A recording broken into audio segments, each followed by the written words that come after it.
Welcome to the Independent Characters, episode 228. This is Carl. This is Josh. And this show, Josh, is sponsored by Greg Osborne and Tristan O'Mara. O'Mara? I think O'Mara. Yeah. I'm giving it my best, Tristan. Anyway, thank you so much for supporting us through our Patreon. We very much appreciate it. This episode, we have a little bit of a smorgasbord of things we want to talk about. We're going to have a couple guests on later, Nick Froese and Adam Abramowicz. Nick is going to talk about kind of our main topic of the show, which is battle reports and kind of what they're doing. As you know, I just went up to Vancouver recently and played in a battle report with the PlayOn Tabletop guys, so I want to talk about that a little bit more than I did last episode.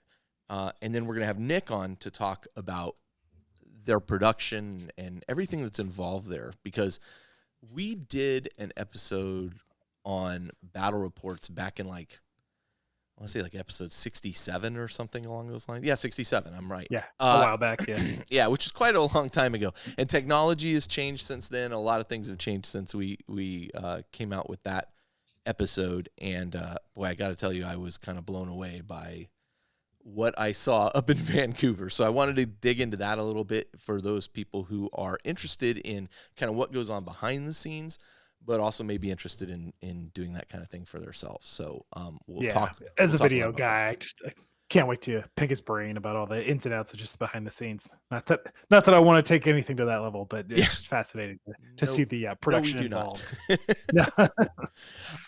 Okay, so let's just leap into Elite Choice. And why don't you go ahead and go first, Josh? Yeah, absolutely. So for this go around, I went with Casey Roberts and their Death Watch Outriders, and complete with Chaplain on bike. Yeah. And the reason I went for this one is it's because I just finished building 5 bikes. I already had a couple built, and then my Chaplain last episode I was talking about. But what I really liked is these are Death Watch specifically. So they all have the Death Watch shoulder pad in there. The blacks are painted a really nice, it's the kind of the shades of blue and gray leading up to black, so it's not black painted as black. That's really that's what Caleb was trying to get me to do. And I'm not going back to it. Yeah. Oh, with the blue specifically? Yeah, it looks so good. Yeah. And then to complement and contrast that black, the red of the bolters on the bikes themselves and the red on the chain swords just really pop with some beautiful contrast on those bikes. Just nice detailing, nice clean lines. It's a very muted color palette, so the red really stands out in contrast to that, and it's just really nicely well done and kind of was inspiring for me. Again, with Sharks, it's a muted kind of gray palette, but then I'll get a lot of red coming in with the blood effects that I like to do with all my chain swords and things like that, with the gore and that. So it was just, for me, it was just inspiring to kind of, and motivating for how I'm going to be painting my Outrider squad. Yeah. I think they're very grimdark. They're very cool looking. I went with, and I'm going to butcher your name, and I'm so sorry. I'm going to do my best. Aditya Mahalingam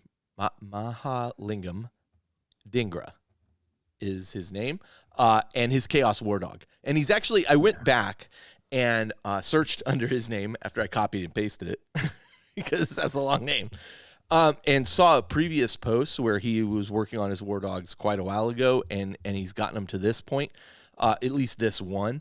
The one thing that I'm really torn on is the color palette of the glow effect on the model, but I have to say the kit bashing, really pops as is. It does pop, and the kit bashing of the model, and it's clearly done with great skill. The paint job is premium. I mean, it looks so good. I'm not sold on that color, but for those of you listening versus watching, it's a very kind of bright hot pink as an OSL effect on that one, to represent the heated weapons and such. But and the skull, the head. I mean, it's a wild looking model though. It's wild looking. I love the kind of caution stripe built into the palette, or the kind of color palette on the top carapace bit. Yep. And then the I think the pink does complement that yellow and black really well, It but to the does. rest of the model, it is quite bright, but Yeah. it also gives it some nice contrast, and It's not, it's it, really I really think cool that's just pose. an aesthetic choice. Like, Yeah, it either works for you, it doesn't. For me, it's, that's not the color I would have chosen. But again, I'm not the, best. Who am I to judge this? But, you talk about the hazard stripes. Like if you look at them close up, like you can see the amount of detail work he's done on that yeah, stuff. It looks those are fantastic. It looks fantastic. crisp, This thing beautiful is, weathering, great pose. Yeah, really it's cool model. super creepy looking too. Like it would be like, it's very John Blanche, kind of creepy Yeah, looking. So that well, the detached like floating head on that is so, a really so nice wild. touch. It's so wild. So yeah, great stuff. I love it. Fantastic work to both of you, and thank you so much for sharing your work with us. So let's launch into hobby progress right off the bat.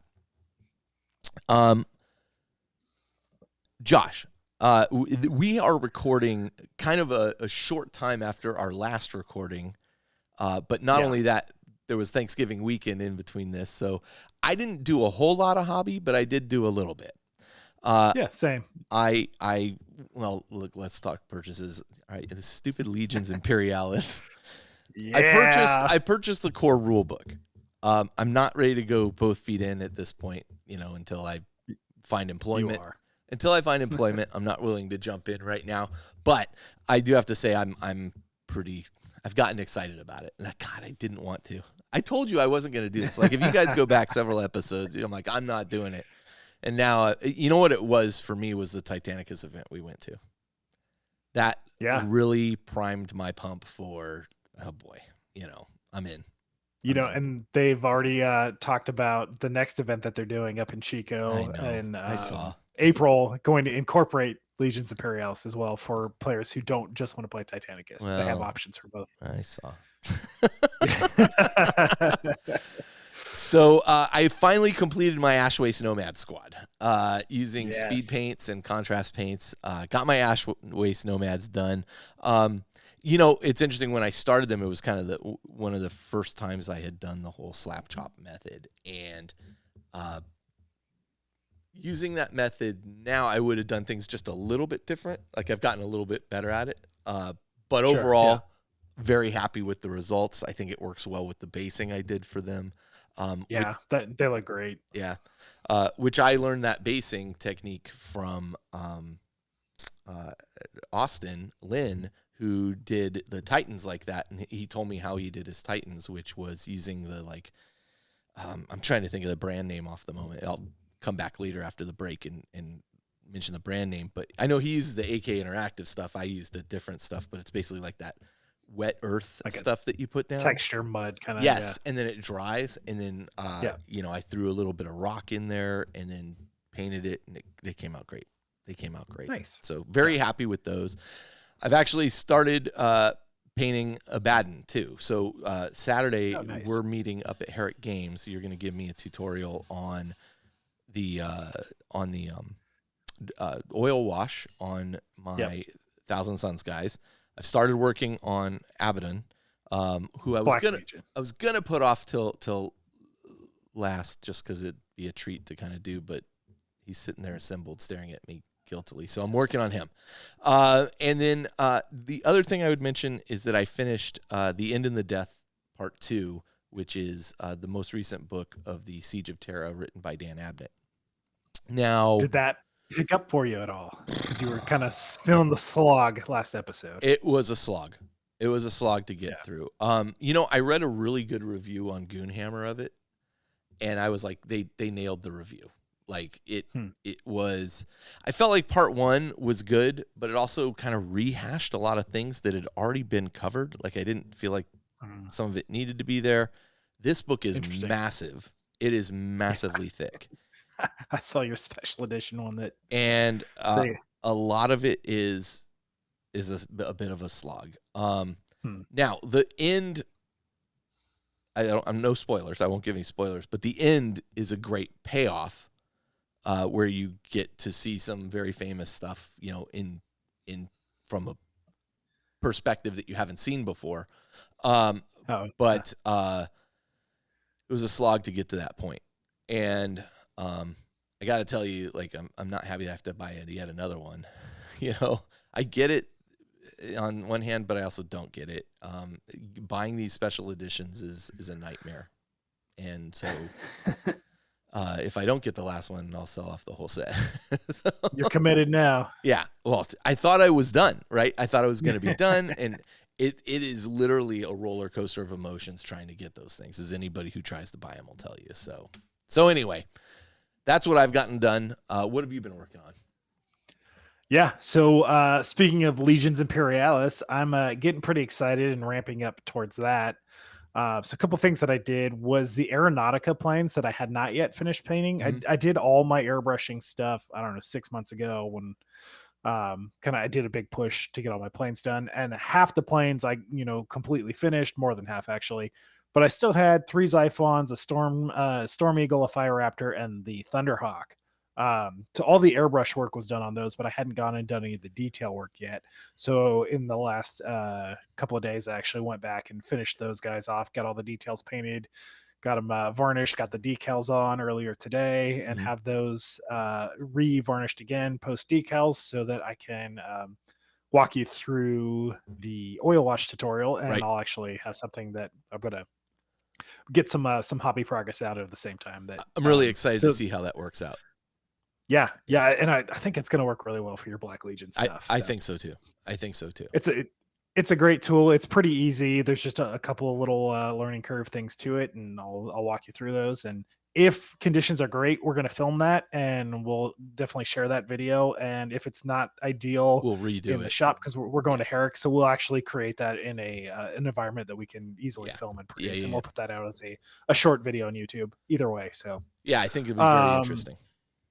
Yeah, absolutely. In addition to the planes, I've also been doing a lot of 3D printing with my resin printer in anticipation of Legions Imperialis. So this is doing small things like objectives, order tokens, things that the game has. The box set, from what we've seen with all the review copies that are out in the wild now, has everything is a really kind of thin card stock for what it has for those order tokens and objectives and things like that. So they're pretty flimsy. With any kind of real use, they're going to start fraying and things like that, or even separating. Yeah. They're not the most premium component in the set. So I found some files so I can print really cool objectives that have it's the same style of that, but it just has a little bit more weight and presence to it. The order tokens, they're available with all the Legion symbols on them. So I have like the Thousand Sun logo on one side, and then the back side of that, it's very a 2-part print. Actually has like what the order is for the game. So super excited for that. Also printing out a bunch of just small craters, like 8mm craters, which I've wanted for Titanicus anyways for a long time. Yeah, it'd be super nice. But yeah, this will be good for troops, but also like if something blows up, if a Titan blows up or something like that, I've got that file that I can scale up to depending on what we're doing for the game. Right. So yeah, going into purchases, I did purchase the starter box for Legions Imperialis, and that should be showing up Saturday, which I'm super excited for. Very excited for. In addition to that, it's going to be so fast to paint up. It's not even funny. Yeah. I've been consuming. Yeah. I've been consuming as much material as I could with Legions Imperialis release, and how people are like painting the infantry on the sprue, and there's good ways to do that, and how quickly you can bust them out. And I think that's the move. Scale, I think that's the move. Yeah. Yep. Yeah, paint the infantry right there on sprue. I've already worked out a trade, so I'm trading off the solar auxiliary half of the box to somebody for their marine half. So nice. I'm going to double up on marines right away, and they get to double up on solar auxiliary. So I'm going to have a pretty good collection. I was just doing the math. I don't know if it's a legal list, and it probably isn't at this point. But with all the planes that I have and the extra rhinos, the Kratos, and double infantry, plus planes and Titans that I have, I think I already have 3,000 points. Of course you do. Which, like, it's probably not a good list, And they're just because I going to don't think release more let's stuff play the for it. game with Yeah. 11 planes. You probably like 3 is probably, according to like the White Dwarf battle report that I read of yours, which was fantastic. It was good, and right? everything that I've seen, yeah, it was good. Yeah. Everything that I've seen is like, yeah, maybe have 3 planes and a Titan, and that boy. was like, yeah, I've got 11 planes, and you can only have 1 Titan, so like get one really big Titan, which of course I have every scale of Titan that exists right now. So I've got the bases covered. Super excited, all in. And then I started reading, which this is a restart of it because it just really didn't grab me the first time. But restarting The Infinite and the Divine, which is more Necron love from Black Library. This is Trazyn the Infinite and Aurican the Diviner, which are 2 special characters and have been in the Necron kind of lineup of characters since they really evolved the Necrons to that more kind of Egyptian theme versus just the Space Raiders.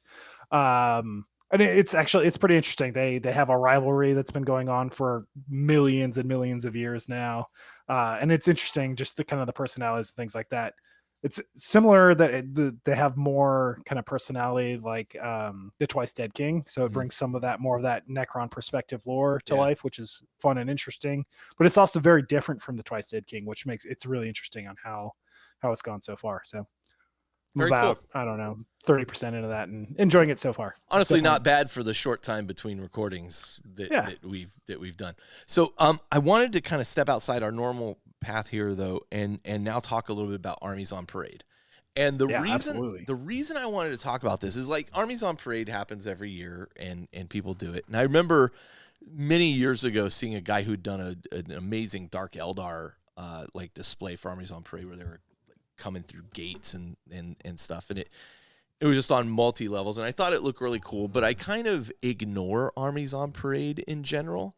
But this year, for whatever reason, when the Warhammer community article came out, and I started looking at the various pictures of the displays people had done and the winners of those, like I was blown away. I was blown away by some of the work that people have done here. There's some really cool ones. And in our community, there's 5 or 6 people alone in our Facebook community that have shared what they've done, including one of them that was the Elite Choice call out. I don't know, 8 or 10 episodes ago. Well, Josh Leak got his Soul Blight Gravelords up there. Yeah, incredible looking force. So good. And then who else was it? I wanted to say Alex Marsh, but I don't think that's who it was.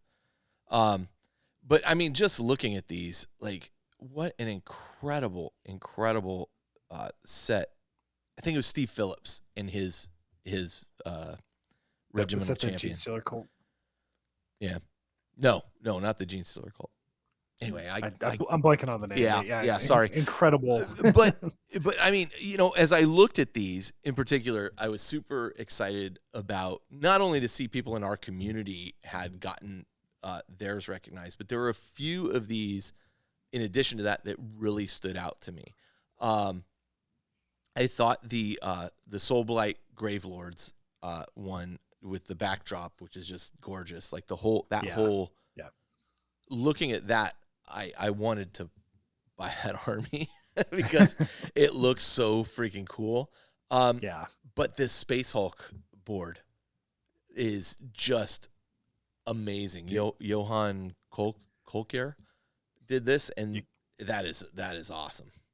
You can't beat a good Space Hulk board. No, just so well done. And then the last one that and it's funny, I was scheduling with John French for recording the stuff about the gameplay, and we were looking at these together. But that most atmospheric one, that's like it's the Mordheim looking set, 2 minutes to midnight Mordheim thing with like the underground level and the top level. Like just thematically, Erica Santorelli did this one. The minute I look into that, I'm like super drawn. Like they've even painted the shadows of the guys like on the walls behind the guys. the torchlight illuminating. It's incredible. That's incredible. Yeah. That That was always my favorite part of reading White Dwarf as a kid, was all of the Golden Demon coverage and the dioramas specifically, especially all the fantasy stuff that had an underlayer. There's like a dungeon with somebody like chained up to the wall, and just those attention to details that tell so much of a story in just a display piece. So yeah, it's really, really cool to see that on an army scale. It's just been, I just have to say to everybody who entered, whether you got an award here or not, like I have a whole new appreciation for this as not just a contest, but like a celebration of the hobby and what people are doing with it. It was Steve Phillips, by the way. It blew me away this year. And I don't know why it took me so long to recognize that, or maybe it's just the strength of the entries this year or something, but holy smokes. Well done to everybody who listens to this that got involved in that. Whether you got represented on the thing or you just, presented it at your local shop or whatnot. And it made me think, I wonder if I should do something like this for, man, that's a hard lot to travel with, but really cool. Well, yeah, you're not going to travel with it, but I mean, man, and what do you do with it after I'd actually like to know what people do with it afterwards, because it's going to take up some room. Yeah. That's your army display. You just keep it there. I guess so. Anyway, like a display case. I just really wanted to shout that out. So some really cool, I don't know, pinnacle of hobby. Yeah. There. So definitely worth the call out. So in terms of games played, I have played nothing since our last recording, other than a few board games. We had family over. I played the Unfathomable, the Call of Cthulhu themed Battlestar Galactica. That's a really reskin. Fun one. So good. Yep. So good. Yep. And my cousin was here, and her two of her sons were here. They ended up being the traders on the ship together. Oh, nice. And fortunately, we were able to hold them off, but it came down to like one more turn was the pivotal point. Great game. If you haven't tried it, Unfathomable. It's good with 5 or 6 people is the best for that, because you have traders amongst the group that are trying to screw with you, although and stop you from getting the ship to port. Great theme, great game. But other than that, we just played a few little board games and whatnot. And Sky and Jade came down and played Unfathomable with us. So I was supposed to play Nemesis with them the next day, but I couldn't make it up to the shop. So Anyway, what about you? Yeah, I'm in a similar boat. Played some board games and some RPGs, but have not played a tabletop game. Although I will say I have spent a lot of time, again, just reiterate, consuming Legions Imperialis, watching some of the battle reports and stuff like that. I've never seen you chomp at the bit at something like this. I guess I did a little bit with Titanicus, but you have been like ready to go with this Legions Imperialis. I mean, I'm sure we're going to end up doing an episode on Legions Imperialis, but really, like, I started with Titanicus, went into Titan Legions, jumped into Epic and Space Marine after that. And like, so this is it. Not only is it a very nostalgic kind of visiting of the scale and kind of just battle on that. Yeah. That scale, not only just the physical miniature size, but the actual just what you can bring the battlefield itself. The battlefield, exactly. There's a lot of nostalgia for that, but I'm also really excited for the game itself. Yeah. Yeah. And just it's going to be more narrative, a little bit more casual, and it very similar to Titanicus. Like, it's going to tell good stories, fun things are going to happen. There's a lot of tactical depth in there, but it's also kind of a more. I did just watch the guys that, since we're going to have them on pretty soon, the guys from PlayOn Tabletop played through a battle. Did you watch the full one? I didn't. I was watching it live, but I had to end up bailing and going to something else. But it was interesting to watch. So, I jumped in at a couple points. I think the whole video said and done is like 3.5 hours, which it's a bit long. Didn't have I time. can't sit. I didn't have time to watch, but But they are coming out with a edited 40-minute version at Good. some point in the next week or two. So definitely give that a watch when it drops. Right on. Well, we'll talk to him soon. We'll see why it takes so long to put out that edited version. Right, for sure. I am playing a game with Austin Lynn of Titanicus later this week, so No, you'll you're hear not. all about that in the next episode. No, you're not. Yeah, it's happening. Okay. Where are you playing? At his house. Okay. All right. Yep. All right. We'll see. All right. On that note, let's do this. Let's take a short break. We're going to come back, and then we're going to start talking about the main topic of our show. And then we'll bring in Nick to share some of the kind of behind the scenes information and stories of what goes on there. So we'll be right back. All right, and we're back, and now we're going to get into the main topic of the show, which is really what we titled the show. It's not a battle report, but you know, we're going to talk about battle reports in general. There's a lot of channels out there, Josh. Yeah, there are. And you know, you and I were talking in one of our meetings about what are we doing with the show and where do we go, and the subject of battle reports came up. And in fact, you know, you were like, hey, we could film some battle reports, et cetera, et cetera. And I was kind of against it. And my reasoning for that was, one, there are a lot of them out there. And we've always kind of gone our own direction here. And two, right, yeah. And two, you know, there are studios out there such as PlayOn Tabletop that are doing battle reports very, very well to like a very high degree. And I've always felt like if we're going to do something, we want to do it well. Yeah. And I felt like and it's not an insignificant time or monetary investment to do it right. Right.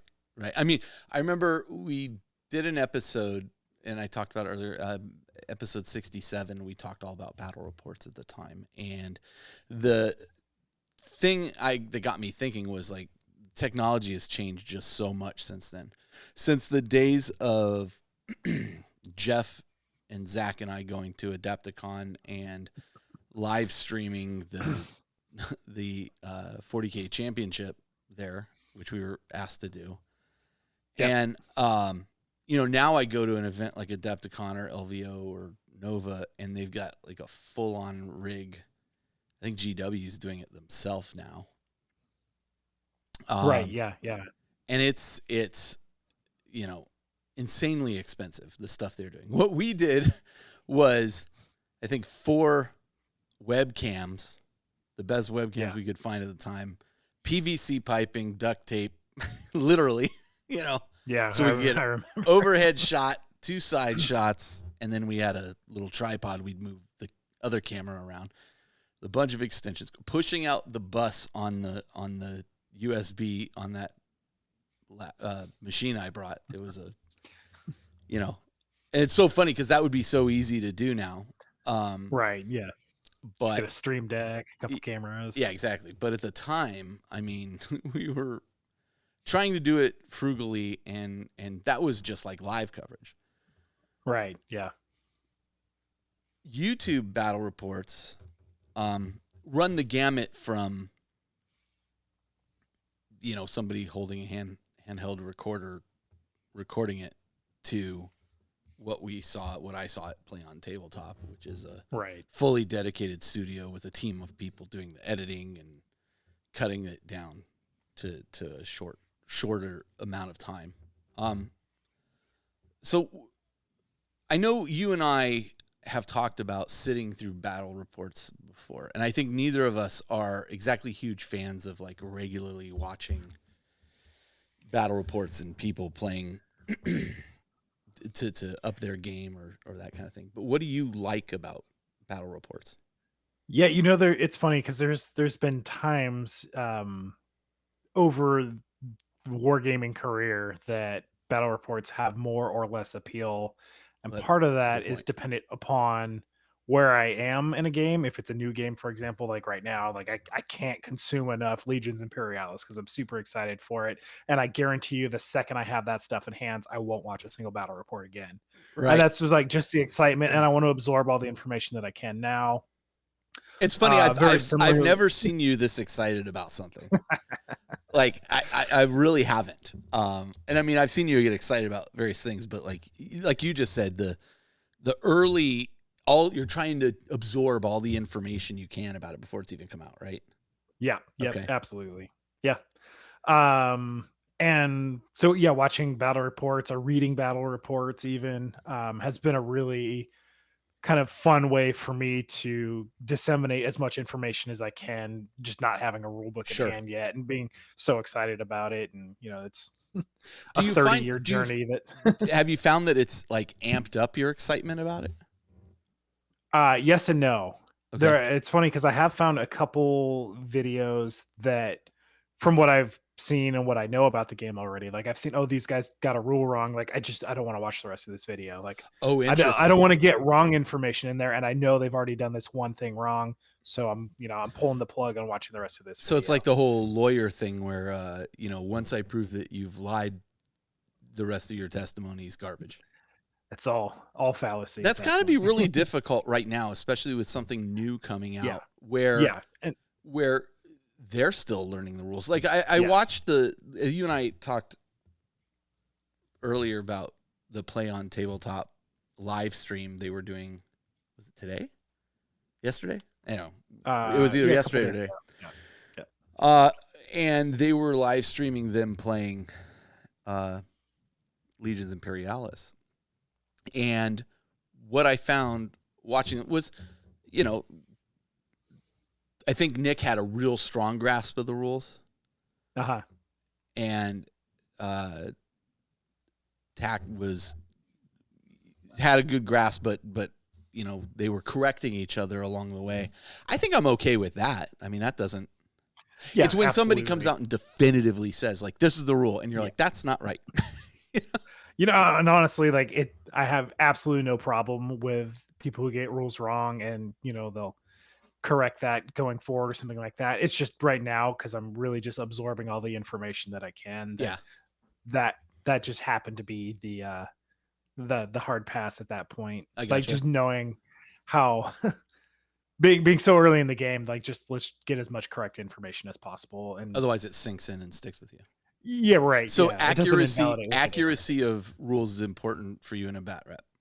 One of the things, especially when it's something new. Okay. Yeah. Okay. Because one of the things I've found is I've been looking at the comments on the game I played with Nick is a lot of people are like, oh, well, this rule was wrong and this rule was wrong. And it's like, man, this is another reason I don't want to do battle reports. I don't think and I'll say it again, I don't think I've ever played a game of 40K where I've not made a mistake in the rules.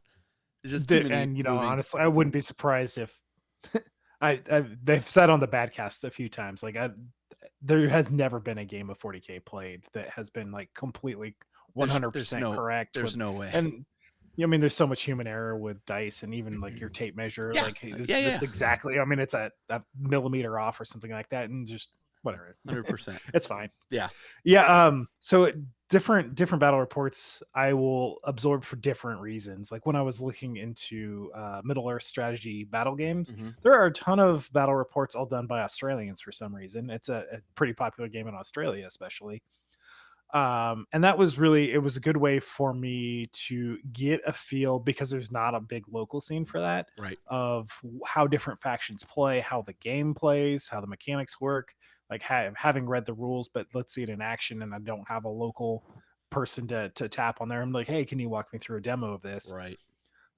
So it was really good for that. And then there have been a handful of, in the past, especially when I was playing, I guess more competitively, like 5th edition, I watched a lot of like Striking Scorpions videos, for example, because they were good terrain, good battle reports, really well done, right? And obviously this was 10 plus years ago at this rate for 5th edition.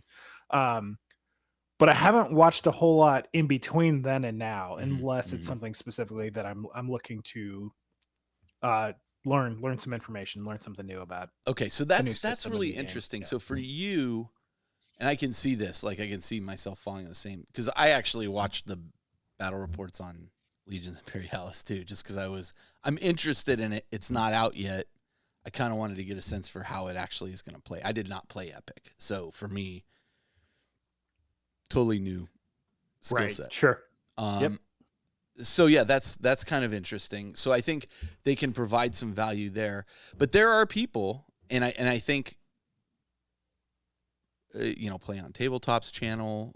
What are the other guys? Tabletop Tactics. These guys all have thousands of views on these tens of thousands, sometimes hundreds of thousands of views on these battle reports. And so clearly there is an audience that enjoys them, that learns from them. I could see, especially as you get a new army, as you're trying to get other opinions. And I think this is one of the great things about, dare I say, the internet at this time, because previous generations that played 40K did not have this kind of view. They did not have this kind of access. I remember distinctly our small group, this is before I met you, was playing 40K. And then the group expanded when I met guys at a tournament that played up in Oakland. That included a Don. And once that happened, all of a sudden we were playing new players who had been playing for a while. We realized we were getting rules wrong. Yeah. Doing things wrong. We ran into that at the Adeptus Titanicus tournament that you and I went to at Adepticon, where we not only did we teach the people we were playing, hey, you guys are playing this rule wrong. They taught us, hey, you guys are playing this rule wrong. Yeah. And, so I think there's certainly some value there. From a purely entertainment perspective, I don't find battle reports that entertaining. What are your thoughts? Yeah, unless there's a lot of personality or it's a particularly exciting game. Like, you and I, we've talked so many times about, there's so many like really event heavy, like epic things have happened in games that we've played. And these are games that you and I have played together over the last 10 plus years. Sure. That there's a handful that just really stand out because of those moments. And the thing about battle reports is, and I say this about Adeptus Titanicus especially, like if you're not there, if you're not piloting, if you're not in control, you don't have the agency of what's happening on the game. There's so much about miniature wargaming that is about the positioning. It's about the tactics. It's about the strategy. It's about resource management in Titanicus, or how, when you push your reactors, what you do with your shields.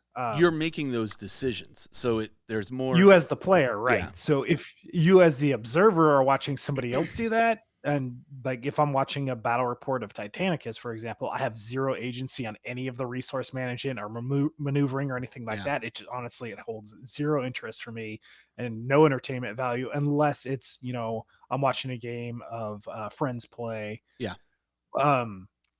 Not a battle report, but Loopy and some of the Masters of the Forge guys have done a couple just live stream games of Adeptus Titanicus on Tabletop Simulator. Mm-hmm. And that was interesting because I was actually in the room, quote, quote, and could actually, help them walk through some rules. And I just had a little bit more you're engaged. You're engaged involved in a game that way. Yeah, exactly. It's less of a passive observation of what's going on. And you're actually engaged. And I think that's where some of these channels do, like, for example, Nick's game and my game was recorded, but then they release it live and they're in the chat while it plays for the first time live. Right. Yeah. And so people were engaged and engaging with the guys who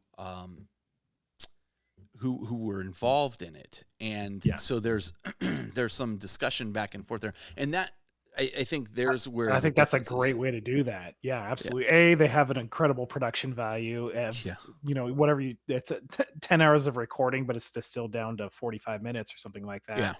Yeah. So you're getting the really concise kind of highlights of it, but then also having that live interaction as people are watching it, the condensed version, instead of watching a 10-hour production or even 3 hours of what the actual gameplay time was. Yeah.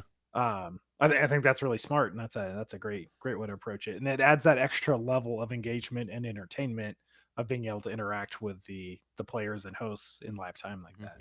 Yeah, I mean, I think, it's always different strokes for different folks, right? Like, some people very, very much enjoy battle reports and enjoy pointing out where people did things wrong or made bad choices, or take from it learning and say, hey, I want to understand how to better play my army or play against a specific army. Yeah. I mean, look, I can see the inherent value in that. I think for me, from a purely entertainment perspective, I feel exactly like you do. And that quote that you gave, I was gonna tell you to say that quote if you hadn't said it, which was the lack of agency in something. Yeah.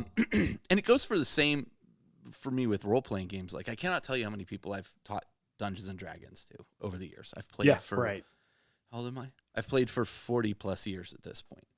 Nerd. And inevitably, super nerd. And inevitably, when I go to show somebody, they're like, "Well, I'll just watch," and I'm like, "Don't do that. Nope. Don't do that. You're not going to have any fun. I promise you. Play. You don't need to know the rules, etc." Now, 40K is a little different. You got to know the rules when you're playing, but there is definitely, like Shell is interested in the game, but she can't stand there and watch me play a game. Like, she gets bored, But if she's playing a game, she's engaged. Yeah. And you're teaching somebody that way and they're engaged with it, or even if you're playing a doubles game and you're side by side, or if you're across the table for them. Yeah, absolutely. Yeah. I would say 5th and 6th edition, you brought something up about learning how other armies play. Like 5th and 6th edition, I was playing a lot more tournaments at that point. Yeah. But we all had, 1 or 2 armies locally that were playing, and some of them that you would encounter in a tournament just were not represented in our local group. Yes. So watching some battle reports on those armies specifically, like, what's, Necrons versus Tau or something like that. Mm-hmm. And just kind of seeing some of those interactions. I would watch up to a point, but I would rarely finish them because I'd be like, tactically I would have done something different here. So the rest of this is kind of null and void for me from here on out, because that's going to cascade so many other variables in the game. Yeah, I could see that. But again, I think you're looking at it as a learning tool, which I think there's value in that, without a doubt. Yes. Without a doubt. Were I playing in tournaments on the regular, it would probably be something that I'd be like, I don't have the opportunity to play a game right now. I'm still trying to paint my army for the tournament. So, let me watch this army play and I can maybe get some ideas or things. So I look, I'm not, I don't want to sound like I'm bashing on battle reports. I think they have a place. And certainly when we started this hobby, you started even before I did. Like, there were no channels doing stuff like that. YouTube, right? Yeah, YouTube was the internet didn't exist when I started this hobby. Yeah. So it's fascinating to see what people have done. So some of the things that I certainly like in a battle report are an edited battle report, things that are trimmed down. And I think the guys from, Dave from miniwargaming.com kind of was the first one to say, I'm going to edit up the speed of this thing so that you can follow along and you're not just sitting there watching 2 guys stand at a table. Right.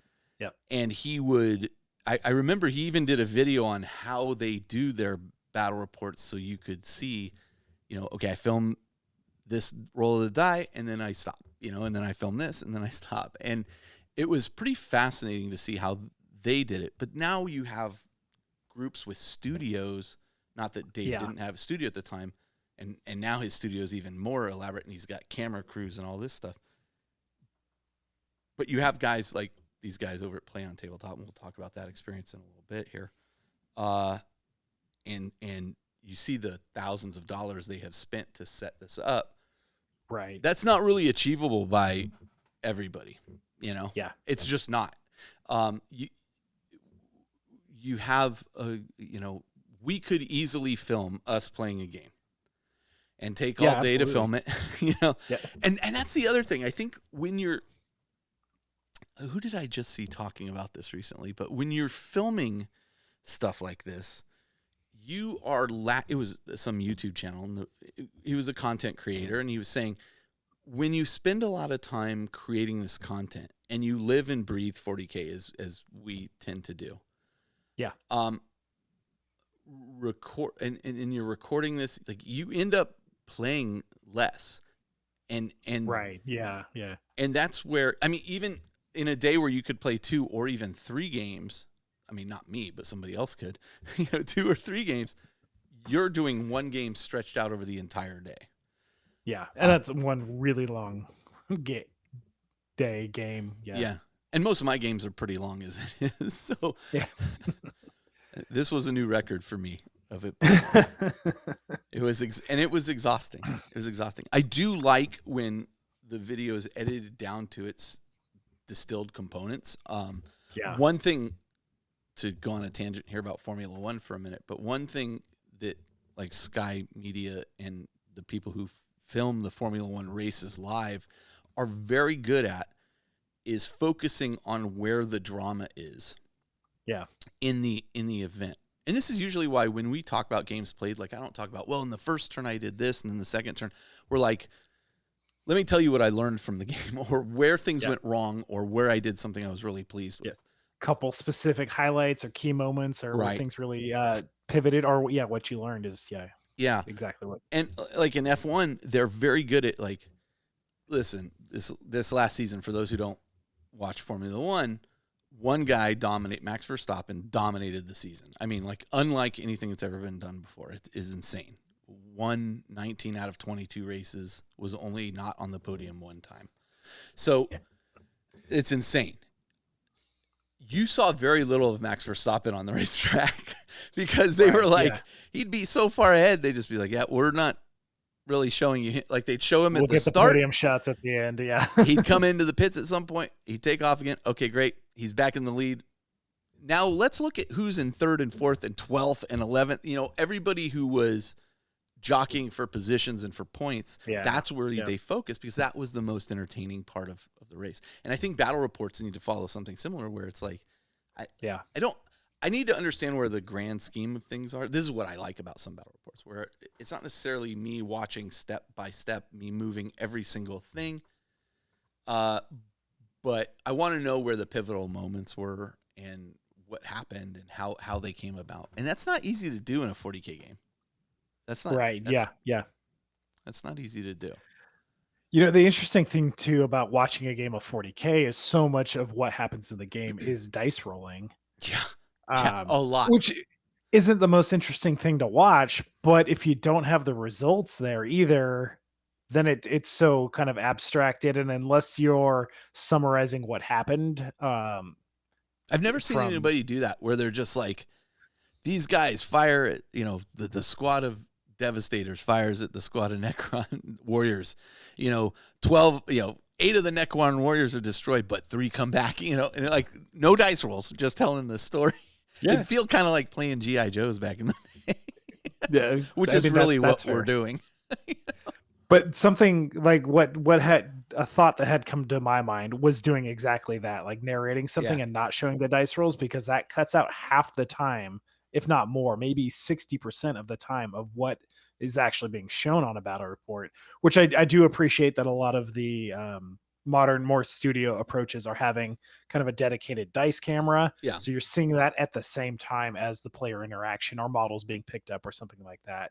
Yeah. So it's less kind of dead air of just dice rolling, and then. Or you see one guy rolling 2s over and over. One guy rolls 2s for 10 hours in a row. I swear, I thought at some point my luck would change. I mean, I think that would be interesting if you were simply narrating a story that way, but it would be a totally different experience. I don't think it's really a battle report. And right. Which would work well for something smaller scale like Necromunda, which again is going to have less of an audience, but a more narratively focused audience anyway. So I think that's going to be more okay. Where like a tournament player would probably have no interest in, like, I need to see the dice. Exactly. Exactly. And I think that, the reality is for these channels is that's where the clicks are. That's where the views are. The people watching are tournament players that want to see or are interested in playing a tournament type environment. Yeah. Well, look at the last episode that Justin was on. Like, he has not played a game of 10th edition yet, but he's been watching a lot of competitive, like, Death Guard games. Sure. And And that's how he's getting his fix. Exactly. So he's getting his quote reps in that way by watching other people play it, and he is absorbing information and tactics and strategy and listening and learning from them, which is kind of exactly what you're talking about, of with just that the more competitive focus. Like you're getting something out of that experience, whether it's just seeing how somebody else pilots your force, seeing how the opponent's army interacts with that. But it's interesting because it is, again, back to kind of the learning aspect of battle reports, which seems to have the most appeal for, I think, most people. Yeah. Less entertainment and more kind of learning. Without a doubt. So, let me talk a little bit more about the trip. I know I spoke about this a couple episodes ago, but I flew up to Vancouver. And how did this all come about? Well, Nick approached me at Adepticon several years ago before the pandemic, said, hey, we're doing this channel. Would you be interested? I've listened to the show for a long time. Would you be interested in coming up? I said, yeah, I think that sounds like a lot of fun. The pandemic hits, we kind of drop everything because nobody's traveling. And and then at Adepticon last year, he came up and said, hey, are you still interested in this? I'd really like to get up there. Absolutely. So let's do it. So we make it happen. Took a flight out of SFO, San Francisco, to Vancouver. It's a pretty short flight, about 2-hour flight. And Nick was very his hospitality was off the charts. He let me stay at his place, so I got to save some money, from a hotel staying at his place, which was great.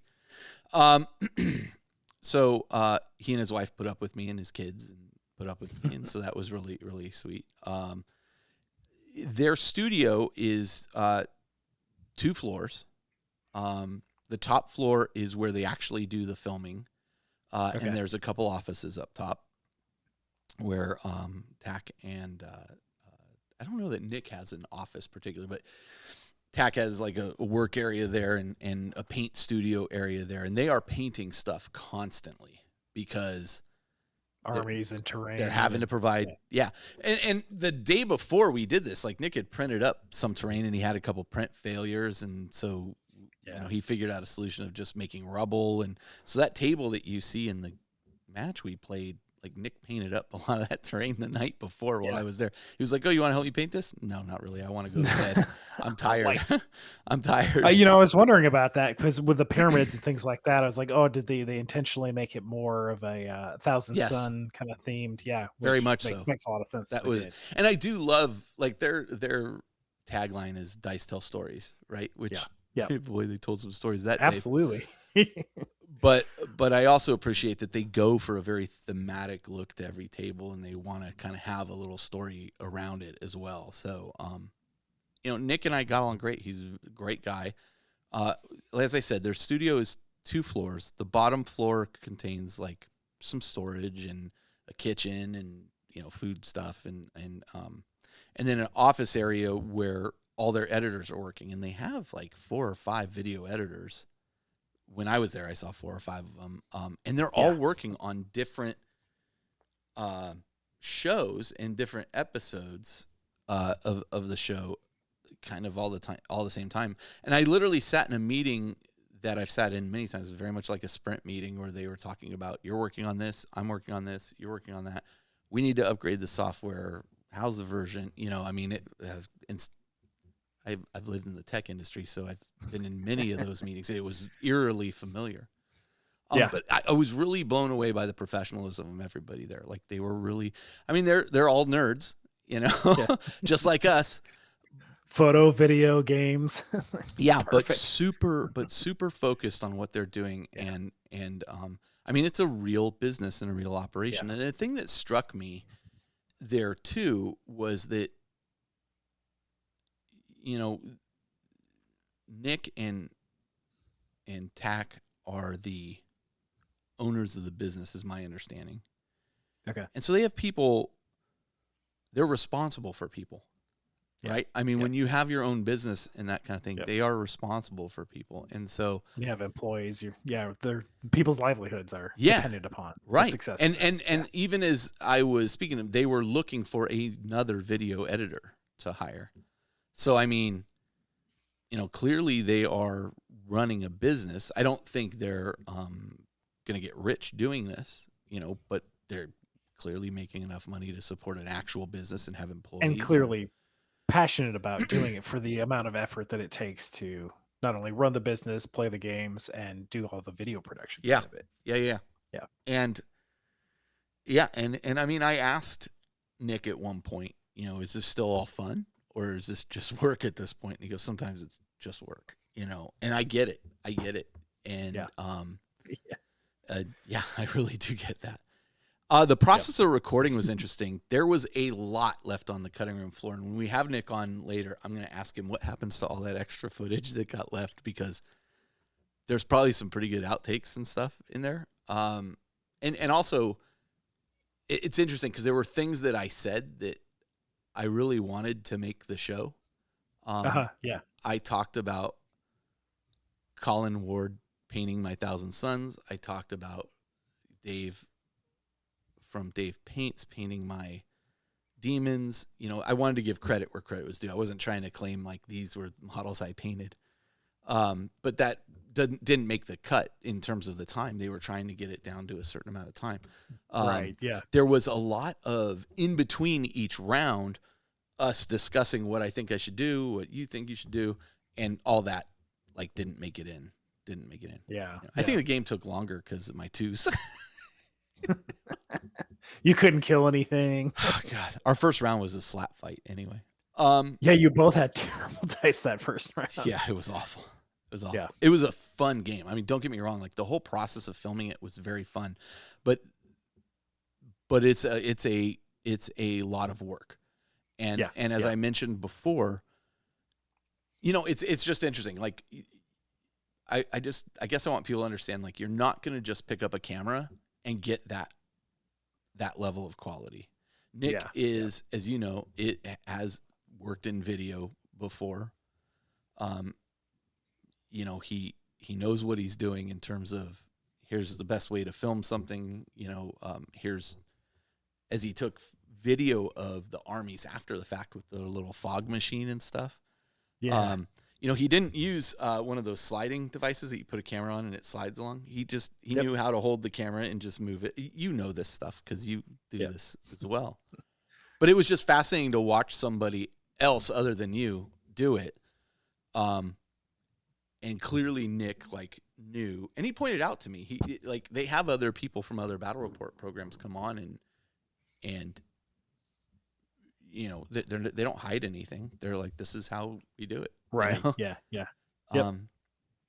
No gatekeeping there. No. Like for how much work and the effort goes into that, and equipment investments and things like that. Like, I'm sure that if somebody else can do as good of a job, if better, then they'd be stoked for them to do so. The screens behind each player and the projector to project on those screens, I'm gonna guess you're talking $5,000 to $8,000 per person. So $10,000 to $16,000. Yeah. Just for that aspect of it, and that doesn't take into effect everything that they build, paint, play with, the mats, the cameras, the edit. Good God, it was an impressive display. Yeah. That's why we have a $50 green screen that you painted for us. 50. I don't know. No, we're not big rollers there, buddy. But it works. It works, and it does what we need it to do. So anyway, what we're gonna do is we're gonna have Nick coming up next. He's gonna join us, and we're gonna talk to him a little bit about his background, about why he decided to do this, how they differentiate themselves from other groups. Because I think that's whenever people talk to us about, I want to do a podcast, or nobody really talks to me about that anymore, but they used to. And I would say, what are you going to do that's different than everybody else? Right. Yeah. And a lot of times, what's going to define you? Yep.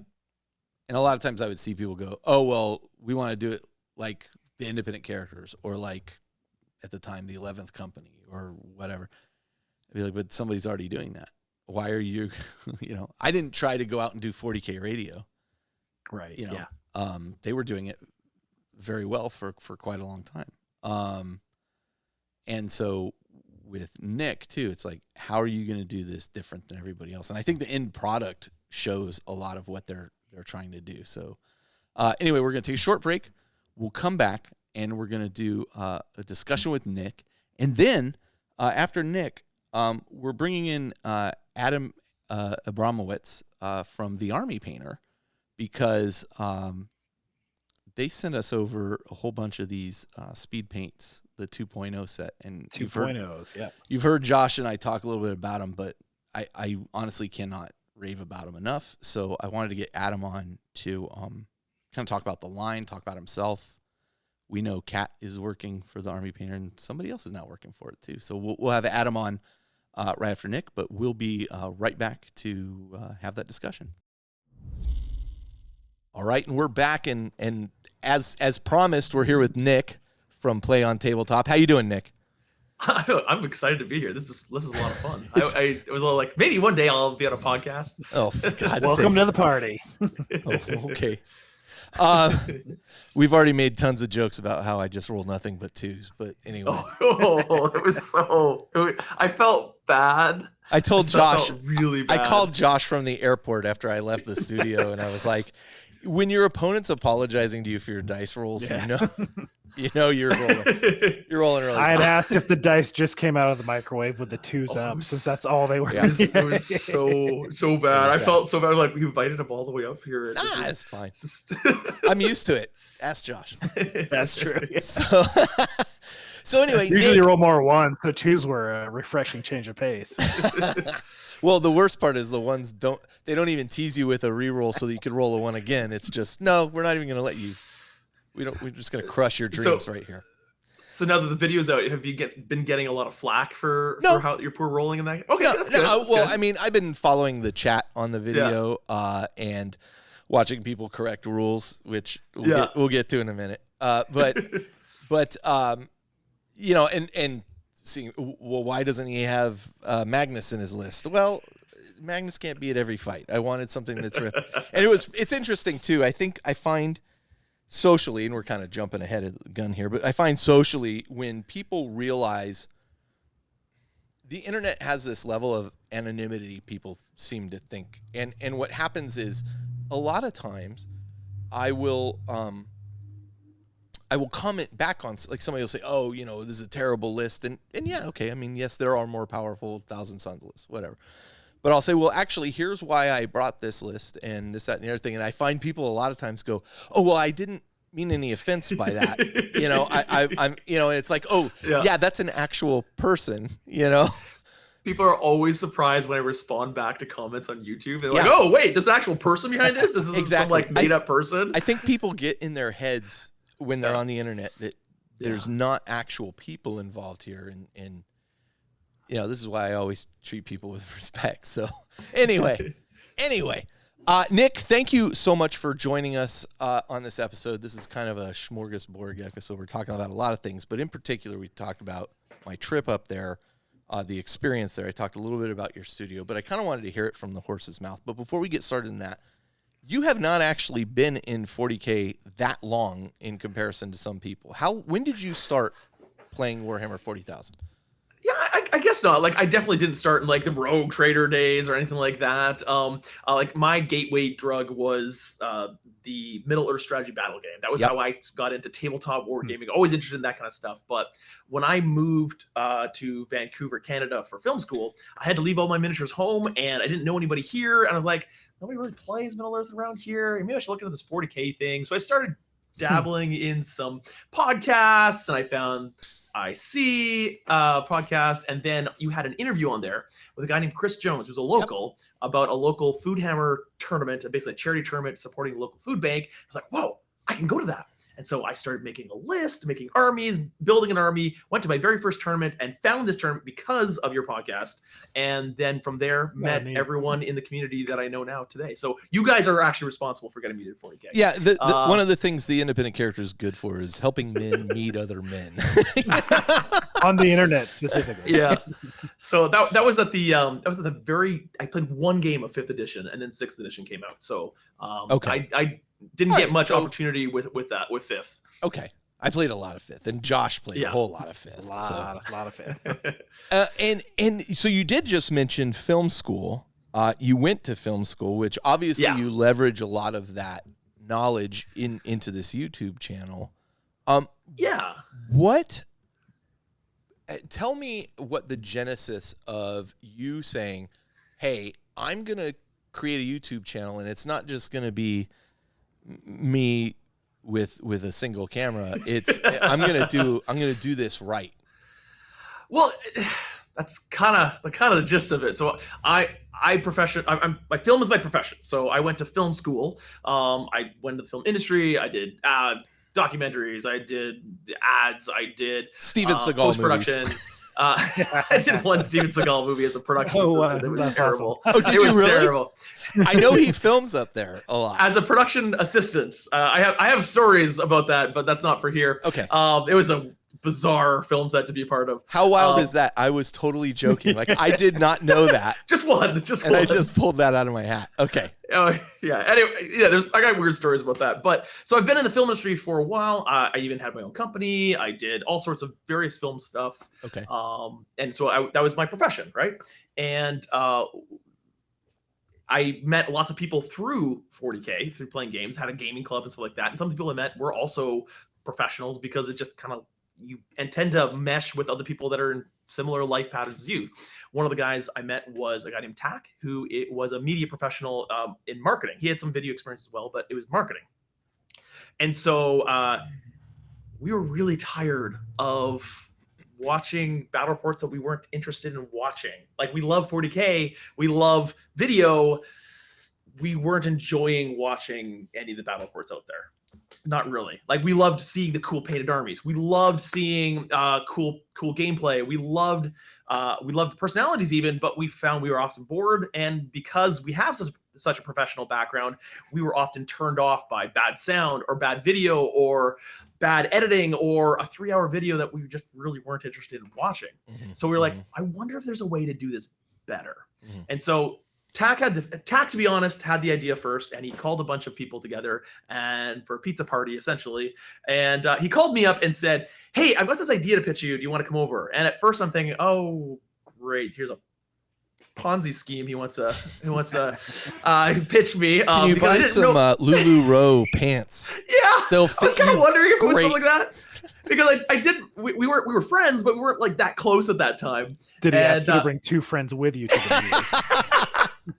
So there was this group of 5 of us that didn't really know each other very well, and we had just kind of met tangentially through 40K playing in various tournaments and events and stuff like that. And Tak puts up this, and me and Tak had talked about this a little bit, like I had just casual conversations about this, saying, "I think we can do these better." He was just in the middle of a transitionary job between jobs at the moment. And so he was looking for something different. And I was kind of in a weird spot in my work right now where I was like, I was looking for a change as well. And so as soon as he pitched it, I was like, yes, I want to do this. Where do I sign? And he was just like trying to like gauge interest. But like all of us were like, this is a really cool idea and we could do this. Mm-hmm. And so there's a few other guys on the team like JT and Tycho and Steve, and all of them are fantastic 40K players and good personalities to have on camera, but none of them really know anything about camera or the technical side of things. And so me and Tak were leading that charge of things, and we decided to do some tests and just we actually recorded a couple games that never saw the air. Sure. Because we just wanted to get it right. Yeah. And we did some tests in my basement and said where can we do it? We had Jeff and I recorded hours of stuff just trying to figure out what are we doing. It's the dry fitting of video production. Yes, that's exactly what it is. And we just really wanted to see something that we wanted to watch. And so we wanted to do high production value, so lots of cameras. We wanted to. There was this thought of let's combine the sport element of 40K with the reality TV show elements of enjoyable smaller bite-sized video that you can actually consume and watch. So there was this kind of sport element, and there was a reality TV show element. A lot of inspiration actually came from Will Wheaton's Tabletop, which is a tabletop a board game show. And so a lot of inspiration was like we wanted to emulate some of the elements of that, interviews, montaging bits when needed. You don't need to see every dice roll in a game. You need to see the important ones. You need to understand the game. You need to understand what's going on. And so we wanted to focus on entertainment and clarity. Could you understand what's going on, and was it entertaining to watch?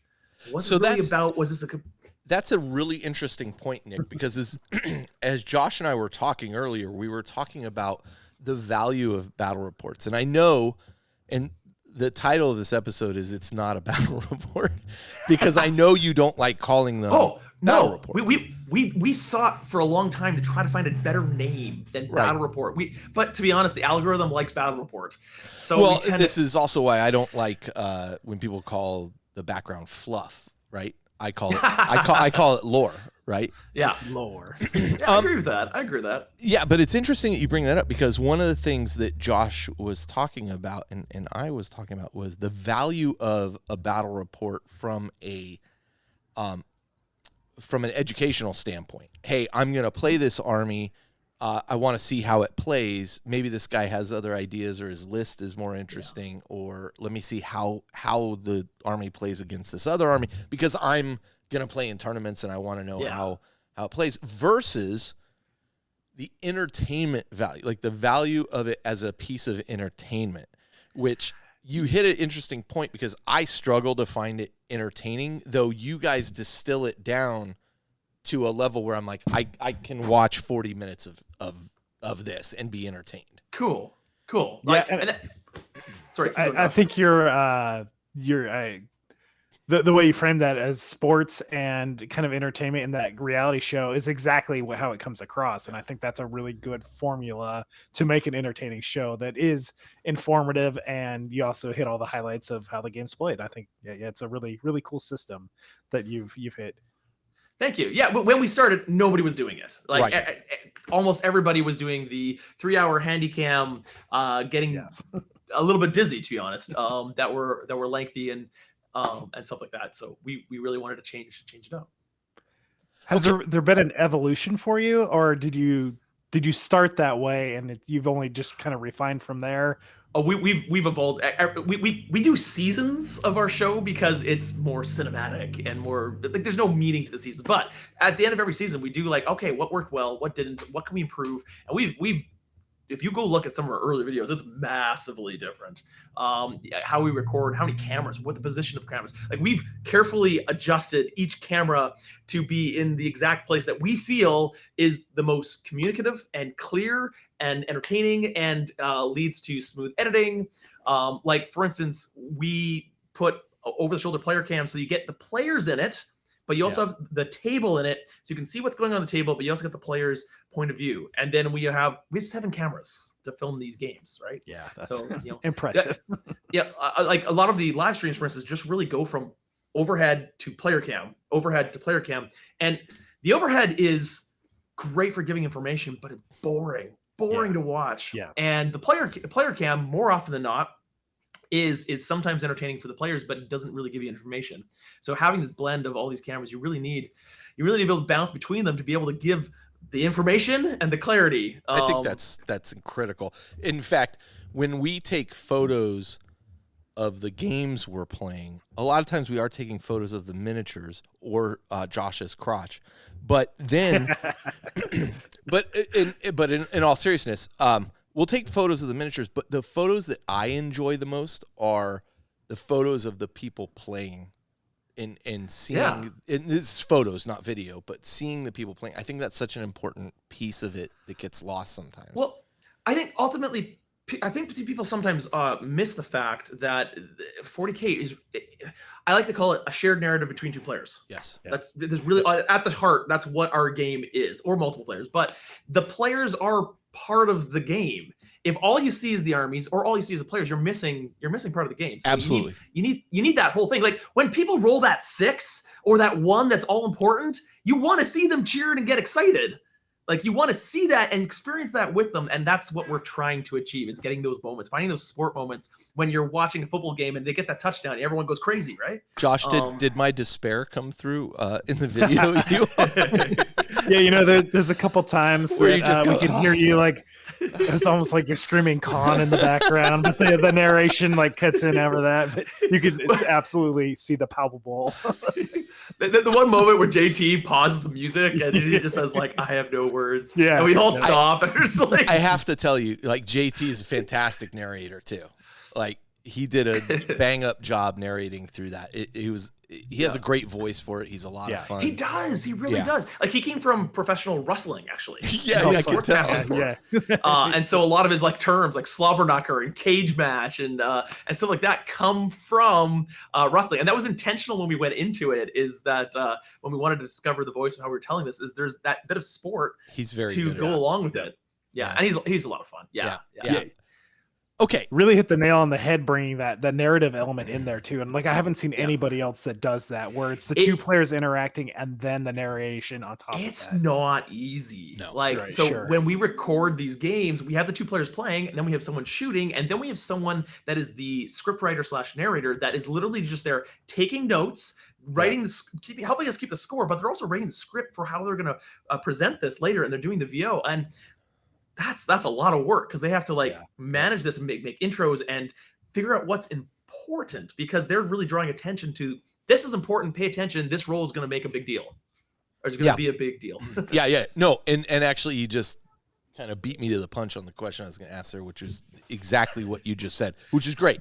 It's great. The fact that there are so many people involved, it is not, and I think the thing I was trying to get across earlier too was I was like, you're not going to achieve this look with just one person. You can't even, or just one person filming it with who's also playing. It just is not possible. This requires a team. So speaking of teams, what do the PlayOn Tabletop studios consist of? I know you have multiple video editors.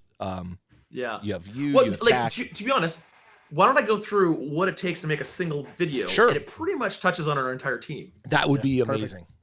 Okay, so we because there's probably about 100 man hours or more that goes into a single video.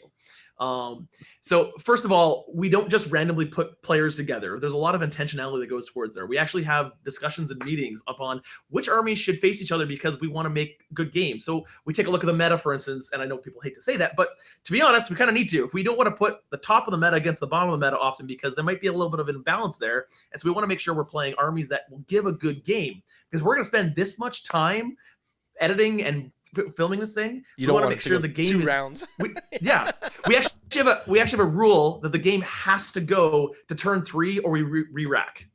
So if it doesn't go to turn 3, we re-rack. So we're often trying to balance the armies so they feel like a game, right? And so there's discussions that go around that, and there's often some painting that goes around that if it's a new army or something like that, because people like new. So we're often trying to paint up the latest new thing, and then there's at least an hour of setup for all these cameras and stuff like that goes before we play. Sometimes more. The terrain making, and that involves our whole team. The night before, and that involves our whole team. Tycho does a lot of painting on our channel for us. Tack does a lot of our airbrushing and painting as well. But we all have our own armies, and we bring our own armies together.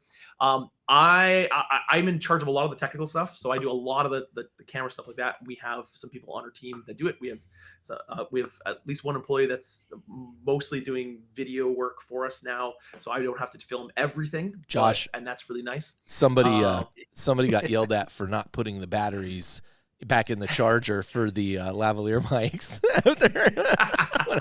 Who didn't do this? And maybe it was me. Nick was a taskmaster, man. That is a staple of every production of Why Aren't the Lavs Charged? We have so many batteries. This smiling, happy-go-lucky face you see hides behind it a taskmaster of a boss. Wait, you're running a production company to make this happen, so you kind of have to be. We are. The closest analogy to what we're doing is really a TV production show. Like we're doing a TV production. So there's multiple episodes, there's multiple seasons, there's multiple producers and directors and talent. In the film industry, my main role was assistant director, which was in charge of logistics, in charge of making sure everyone knew where they were supposed to go and get everything in place to get the production going. Assistant director. But anyways, so we get to the table. We have 2 players. Often they're 2 players from our team, but they could be a guest and a player like we did, me and you, Carl. And then we'll have assigned a shooter, and we'll assign a scriptwriter. The scriptwriter is usually JT, but sometimes Taika will pinch hit. On occasion, myself or Steve, which is on the team as well, have pinch hit for that. But the majority is JT that does that. He's got a great voice for it. He's most experienced on it, and he does a great job. Yeah. So does everyone else that does it too. He's also, and the other thing you didn't mention there is the other thing JT's really good at is he's a tournament player, so he understands the rules incredibly well. And so even as you have questions playing, or you're kind of stuck on something, he might make a suggestion to help you out. A bit. He was very helpful. Incredibly helpful to me while we were up there. I learned some things about my army I didn't know, so it was very helpful. Yeah, and that's what we're hoping to do is like we want to see people play at their best, right? Yeah. We're looking for good games, right? Well, you saw it. That's my best. Yep, that game. We're looking for good games. Doesn't always mean like high level tournament play. No. Good games means a fun one to watch. Yes. Yeah. And anyways, so if I'm not shooting, it'll be probably Owen, which is another one of our shooters, an employee that we got on the team. And then after we shoot the game, which is usually about a 7 to 8 hour experience, longer if it's a longer game, like we've just finished filming Imperialis. That game we awesome. saw. I love it. Yes. 13 hours. Yeah. That was a 13-hour film suit. Wow. That was a long one. Anyways, regardless, so after we film it, then it will go down to one of our editors, usually Ben, one of our editors, who will offload it, and he'll sync it, the footage, all 7 cameras and all the audio, the 4 tracks of audio, and then we will start making graphics for it. The graphics are based upon photos that we'll take the next day. Usually that's me taking photos of all the miniatures, and cinematics, which is like the cool action shots of it all. There's another like 3 or 4 hours of that. And while that's happening, usually JT is writing the script at home the next day. He's writing the script of what happened, the major beats, what's important, and recording that. And then we take that, the graphics, and the synced file, and we give it to the editor. We have 3 editors now. 4? 3? You were looking to hire one. We have 3 and a contractor. So it's the only way we can get them going, because otherwise we'd have to release like one every 3 weeks or so. So we often have 3 or 4 edits going at once to be able to try to release once a week. And usually that edit will take 30 to 40, maybe 50 hours of editing, depending on the size of the game. And then there's a review session where we go back and forth and review to make sure it's good and make sure we've caught any mistakes. And at this point, we try to either acknowledge a mistake or try to like make sure it's clean, because mistakes can often make it not seem like a great edit. So we try to make it at least clear what's going on. And it's very much possible we add graphics if we need to. We'll add music, we'll add commentary, all that kind of stuff. Yeah. And then thumbnails made, and it gets out there. And so all that told, that's about and then initially for your guys' channel, you're releasing it to your Patreon or subscribers rather first. Yeah. And then after, I don't know, a week or 2, it then goes public, which typically. Okay. In which we thought was really interesting that you release it. It's pre-recorded, but you release it kind of as a live thing and then have some as chat. a premiere. Yeah. I thought that was fun. It's well, again, it goes back to that kind of movie-esque, cinema-like thing we're trying to do, is where cool. We're trying to make it exciting. We want you to be excited to come watch an episode, right? Like we want people to I can't wait to watch this episode where these 2 players play. Yeah. Like, that's both the sport aspect and the cinematic aspect, the entertainment aspect. Like that's the excitement. We want to build that. Anything we could do to make that exciting is awesome for us, because remember, we want to watch these. So if we want to make ones that we want to watch, that you want to watch, so if you want to be excited with us, I think that's important. Great. Yeah. And Josh and I, we were talking about your level of, what's the term you use, Josh? Agency when watching when playing a game. So, for example, when you're playing a game of 40K, you're the one making the decisions, so you're engaged, right? You're the one rolling the dice. 100%. It's very hard to watch for me, and I think Josh agrees. It's 100%. very hard to watch a game of 40K live through the whole thing and be like, I'm excited about this. It just, it's not a spectator sport for the most part. But these miniatures don't move. No. And the other, but the point you hit on that I completely agree with, and I think the thing that you achieve by releasing it the way you do is suddenly people are engaged, because not only are you showing it for the first time live, people are chatting about it, and you are responding, or myself or whoever was part of it is responding and answering questions or making jokes or whatever, and it feels like a more engaging environment. It's a lot more interactive, even if you're not part of the game itself. It's like you're in the room watching the game happen and interacting with friends and players right there, which it's really kind of an amazing package that you've put together. 100%. Like we want people to feel like they will enjoy watching no matter who's winning the game. Like even if it's an army that they don't play, that they're not normally interested in watching it, we want them to be able to watch it because it's a fun game regardless.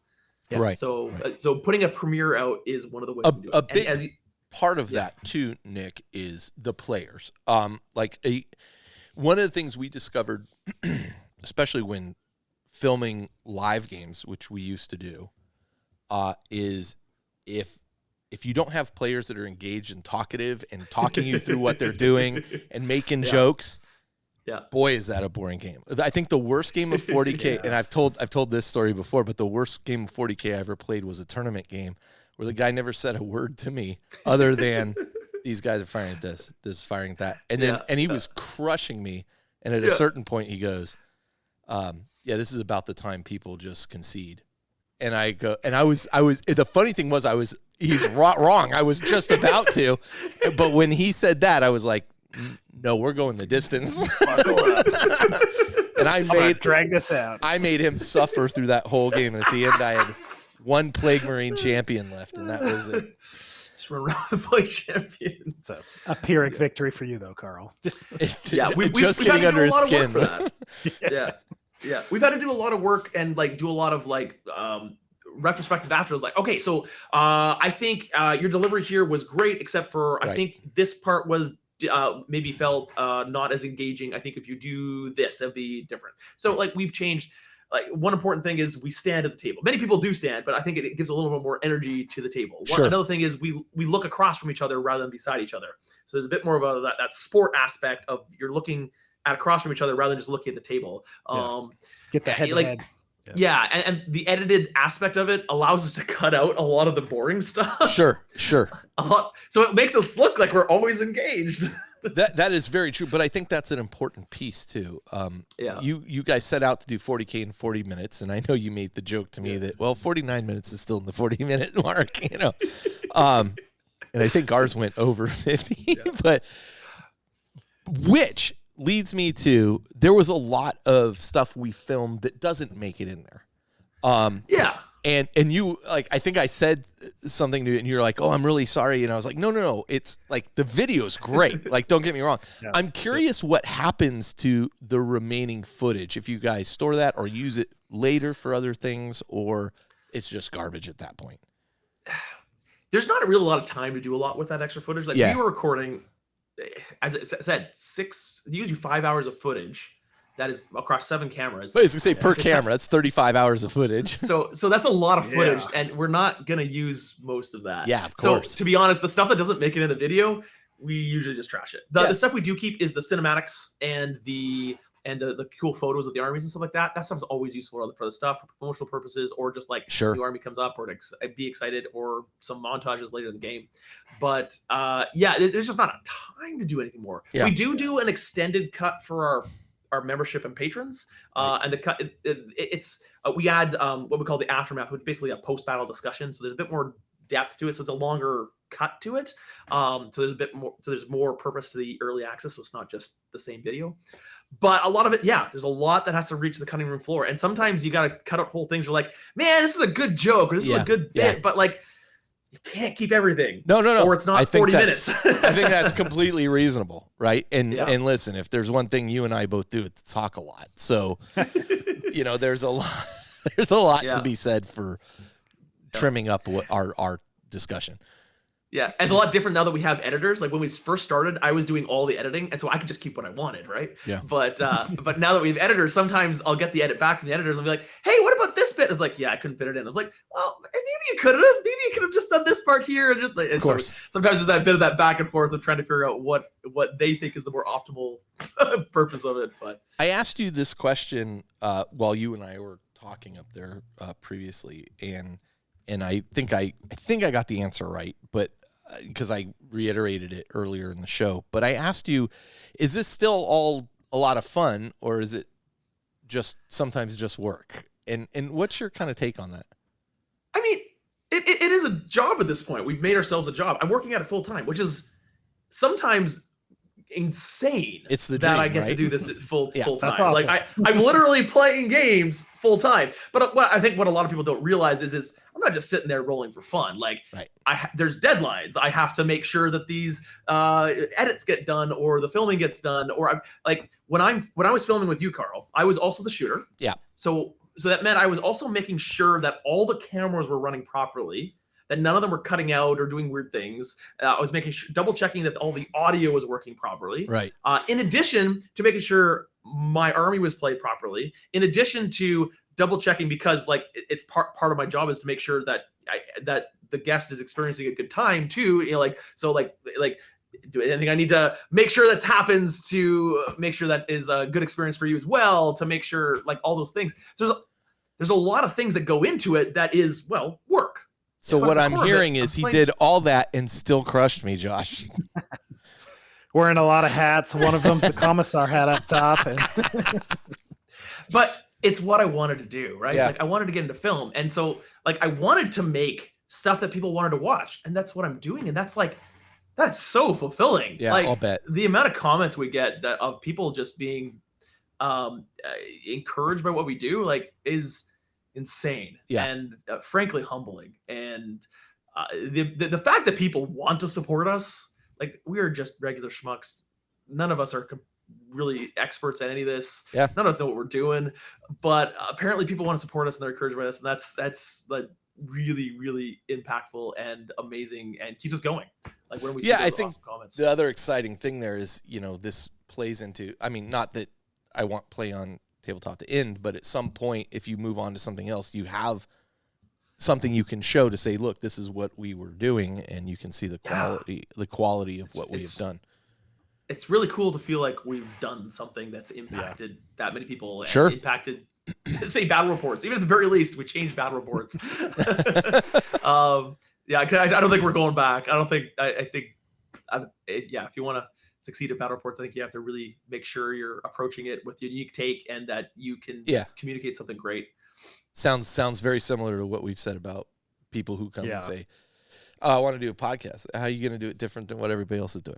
Right? If somebody's already doing, and we would get a lot of times, I'd see people say, well, I want to do something like the independent characters, but I'm going to stop what you're saying. Do your own thing. Find what that is and latch onto it. And you guys have set the bar incredibly high. There's other channels out there, Tabletop Tactics, a couple other guys great channels that are doing some incredible stuff. Man, I got to tell you, I actually very much appreciate how you open the door to this hobby for other people and usher them in, right? In a very visual medium, and you've done a fantastic job at it. So it was really thank you very much, Carl. Because to be honest, you are my hobby hero, as people would say. But you and your podcast started me in 40K. The guy who never gets any painting done. Fair enough. But the very next game we released on the channel, I got to play against someone else who he said that I was the reason he got into the channel. Yeah. So that's neat. Yeah. Crazy. Yeah. It's all cyclical. Yeah. Well, you guys are definitely doing something really unique, and it shows, and you're having a great time doing it, and the production value that you are bringing to it is truly impressive and inspiring. So well, thank you. It's an exciting job that I get to go to do something new and cool. I don't think I've ever gone to work and said, "Oh, I don't want to go to work." Right. I don't think I've ever got up. I don't think I've ever got up in the morning and saying, I'm not looking forward to going to work today. That's a good job. That's a really good job.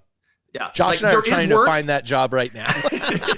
Like there is work, and there's a lot of it sometimes. There's a lot of late nights, and sometimes I'm incredibly tired and need breaks, but it's awesome. Good. And so thank you for everyone that supported us. No, I think that's incredible. It's an incredible story, and you and Tack and the rest of the guys there and JT and you guys made it a very enjoyable visit. I also appreciate you putting me up in your place. It was super nice of you. No worries. Thanks for coming and joining with us. And your wife, Laura, yeah, putting up with me, so I appreciate that as well. So. No worries. She's actually putting the kids to bed right now, so I can do this. So a couple thanks for her. Well, listen, we'll let you go, but I really wanted to thank you for your time, and I can't wait to come back up there. And next time I'm going to send Josh up there. He's a better player than I am. You'll see. He picked on me, Josh. Go deal with him. Send it in the muscle. That's right. We'll send Justin up there. Yeah, there you go. Well, you didn't face my Tau, I gotta say. Yeah, I'm telling you. If you wanted, if the opportunity presents itself, I would obviously love to go there and just see the production. Yeah, you'd have a professional looking at a professional. Well, listen, if you brought your Tau, if you really didn't want me to like you, you could bring out the Tau. Well, that's why I didn't play my Tau. I thought, well, I got to give a chance for this guy to like me. So, all right. Well, listen, thank you so much, Nick. We appreciate it. We appreciate what you're doing, man. Keep up the good work. Thanks, Carl. Appreciate what you do too. All right.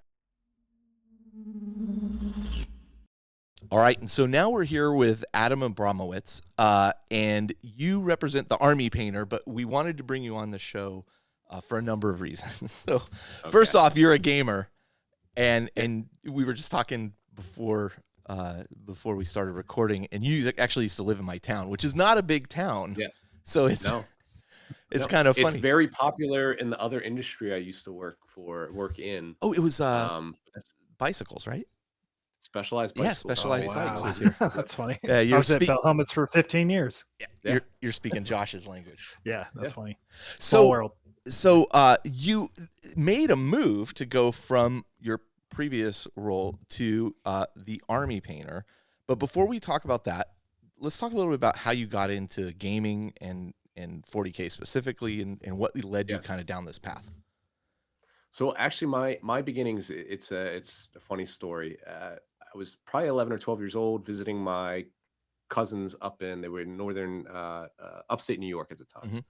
And I would go stay for a week or two, and we read, I think it was The Hobbit, and built Middle Earth out of Legos in their basement.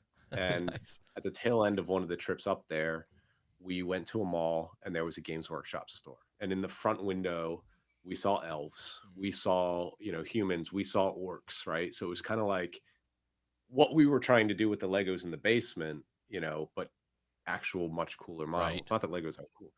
And, for years we would buy a model, get some models for Christmas, paint them up and show them off every time we saw each other. And then high school comes about, and, I was an athlete in high school, and that's not something that back then you normally you didn't let that nerd flag fly. The streams can't cross. Yeah. Back then they couldn't. High school especially. They can now. Which is, it's so, and yes, that's the amazing thing. But and I'd still dabbled a little bit. I'd paint in the basement, went to college. And actually I was always Wood Elves. I was always fantasy. And 40K didn't draw me in really, but then they had released Tau, and that was new and unique. And I remember the Devilfish, and my girlfriend at the time was away for the summer, and I needed something to do. So I bought some models, started painting, did that off and on. And then it was after a long bike ride about 15 years ago, we were hanging out in a pool, and a guy that we were with grabbed a pool noodle and jumped into the pool and screamed that he was a Bretonian knight or something like that. And it was kind of like the record scratch went off in my head. I'm like, what did you just say? And the next day I was at a workshop store, bought some paints, bought some models, and ended up doing my own podcast, playing competitively, coached Team USA at the WTC, and found my way to work for the Army Painter after working as kind of a consultant in the industry for a little while. Nice. Okay, so you find your way to the Army Painter. Can you tell us a little bit about the operation, like how big is, how many people? Because my understanding is it's not particularly large, although we do know Kat, who's now part of your group. So we're growing, and we're growing at a rapid pace. I mean, when I started, I think I was employee 17, and that was 6 years ago. Okay. Today, I believe we have under 90 employees total. Wow. We just officially, I think I can air this, but you guys know Kat, you know Caleb too. Yep. I just got his employment contract, so he's going to come join and work for us starting January 1. I was chatting with him yesterday, and he was telling me, "Oh yeah." I'm like, I'm not going to say anything if Adam doesn't. It's I mean, I've learned from him, you know, and it was a perfect choice. But I think today we're just under 90. We have had over 90, especially at like the height of the pandemic. Things were really booming. We were one of the only paint companies that could produce at the time. Interesting. And we really, in a matter of months, went from being like, I would say, a 35-person company to a 90+ person company. That's huge growth. Yeah. But even so, that's still small. I mean, for a company, that's still small. And a lot of times, I think we're still a small company. Yeah, people perceive from outside. You know, we see your products on shelves in stores. You know, you have a presence online clearly, and I think sometimes there's a disconnect between how big people think a company actually is. Right? Games Workshop, as large as it is not actually that big. You know, right? So. And they're a lot bigger than we are. Yeah. Right. Yeah. From a personnel point of view and even a revenue point of view. But I think there's just always kind of that thing where you think that a company is always this giant conglomerate that some people can't get over. But at the end of the day, no, I mean, we were literally a mom and pop shop. I mean, the founders were friends. They worked together at Workshop. Our CFO and right now our interim CEO is our founder's wife, who is the most fantastic person in the world. You know, it started as a family business out of a shed, legitimately. You know, Bo and Jonas, they worked their butts off to really have a strong presence at retail because they understood retail very well. Jonas was a former retailer. He's now retired from the company. Yeah. So, you know, they really put a solid foundation in place for them to now grow in the digital world where we are at today. You know, hiring myself and kind of stepping into social media and, you know, content marketing and partnerships. So it made my job very easy coming into this small company 6 years ago to kind of start with the social media. And we've only hired nothing but rock stars since then that are really talented at what they do. Right. But yeah, we're not that big of a company at the end of the day. Okay. So I like to say that we punch above our weight class. I think that's legit. And I mean, look, I think we've said on the show, but I'll say here just for the sake of being transparent, you sent us a collection of the Speedpaints, to which Josh and I have played with a bit now. This is the Speedpaint 2, the new set. Yeah. And first off, the range of colors is incredible. There is so many. 90 colors, 89 colors. That's a big box. Yeah. And I've used them through my airbrush a lot. You know, Caleb came over. We were working on some Night Lord stuff, and he kind of opened my eyes to a way of using them. That I've since done a bunch of terrain with them, some other models with them, and I mean, I have you on because I'm super excited about this particular paint line. It has changed the way that I do some of my painting. And I mean, to be fair, the contrast paints did as well, but this just had so many different colors. Gotta tell you, I love the dropper bottles, and I love the bead in the dropper bottle for a start. That agitator, so good. That's a game changer. So good. Yeah, so good. All the paints come with the mixing balls in them. I just have to say, so I've been a fan of your show since I got back into it. Oh, thanks. I was listening to you guys, and then Paul Murphy, because I ended up being on the Forge Narrative show for a little bit. Yeah, I'm friends with Paul. Talked about you guys. Yeah, and we met briefly at LVO, I think probably about 7 or 8 years ago. Yeah. I think it was. Yeah. But I've always been a huge fan. When I heard that you guys were coming back, I was like, oh, this is great. And again, like, would you like me to make an introduction? I'm like, yes, of course. You know, anything I can do. I mean, you guys have such a great show and you know, a strong following, and I love everything that you guys do. So it was very easy for me to say, take some paints. I mean, that's the fun part of my job, is the people that I look up to, I get to support them. Well, they are getting used, and we've Good. talked about them quite a bit because I'm such a fan. Josh, did you want to ask any questions at this point, or you want me? I don't, nothing specific other than, I'll rave about Okay. the product a little bit too. I have not used them to the same extent as Carl has, and I am excited to play with the shooting them through my airbrush.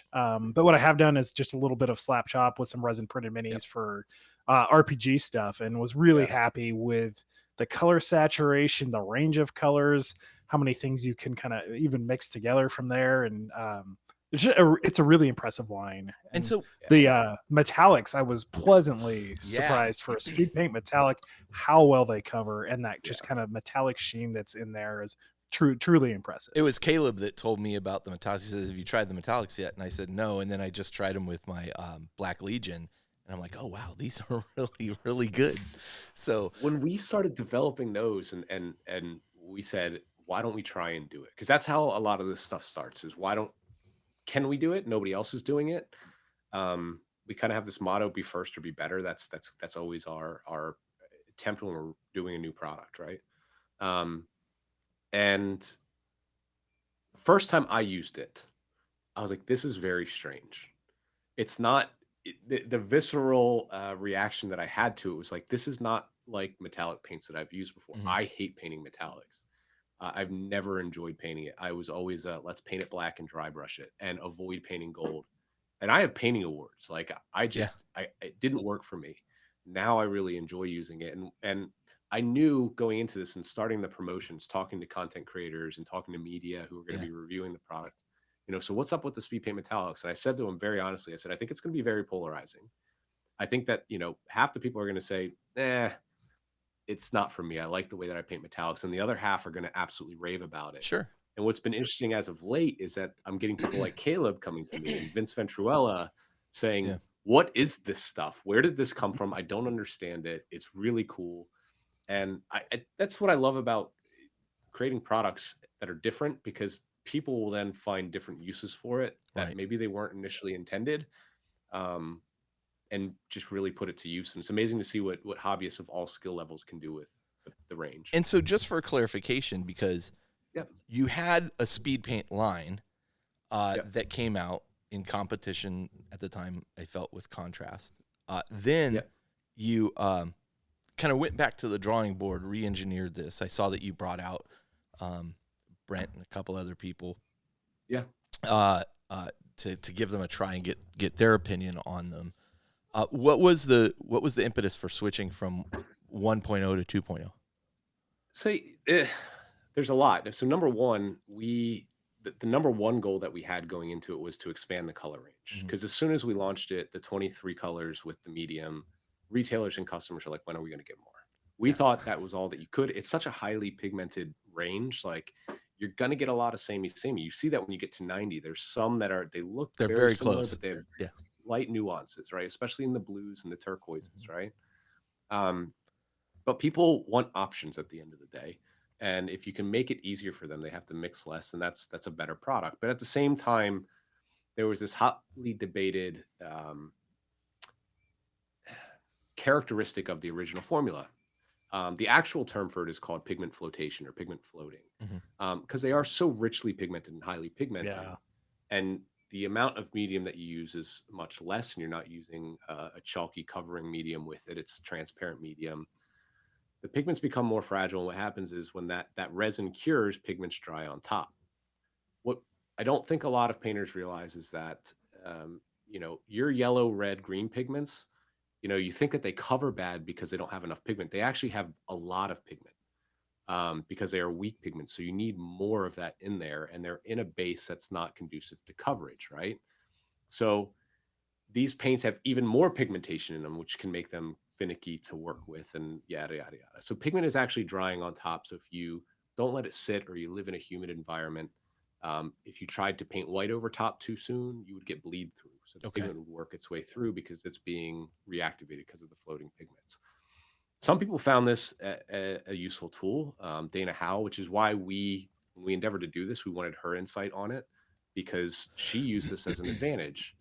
I think that 90% of the people that bought Speedpaints, to be honest, really liked it because it was our best-selling release ever. Yeah. You know, and doing some analytics after the fact, which maybe I wish we would have done before we jumped into 2.0, but I'm not, because the product's great. It's hindsight. Yeah. But it was an interesting study to realize like people were actually very happy with it. And at the end of the day, with Speedpaint 2.0, we said, can we stop it from reactivating or reduce the reactivation element of it and just make it a versatile paint? Because what we envisioned with Speedpaint 1 was to make the best one coat paint solution. I think what we saw with Contrast is you had a range that is very good, but they all kind of did different. They were almost like 4 different categories of contrast. And I think people see this when they say, well, the blue doesn't cover as well as the yellow, blah, blah, blah, you know, and they notice the different certain colors. Yeah. Reds and browns. Yeah. And that was kind of our main inspiration is, okay, well, what if we were able to do this where they were consistent from front to back? And I think that's what a lot of people really loved about Speedpaint is you could understand what was going to happen with all of those 23 colors. That's really interesting. But doing so, you use different properties and you're using different materials to make it cover so smoothly without the coffee staining, et cetera, et cetera.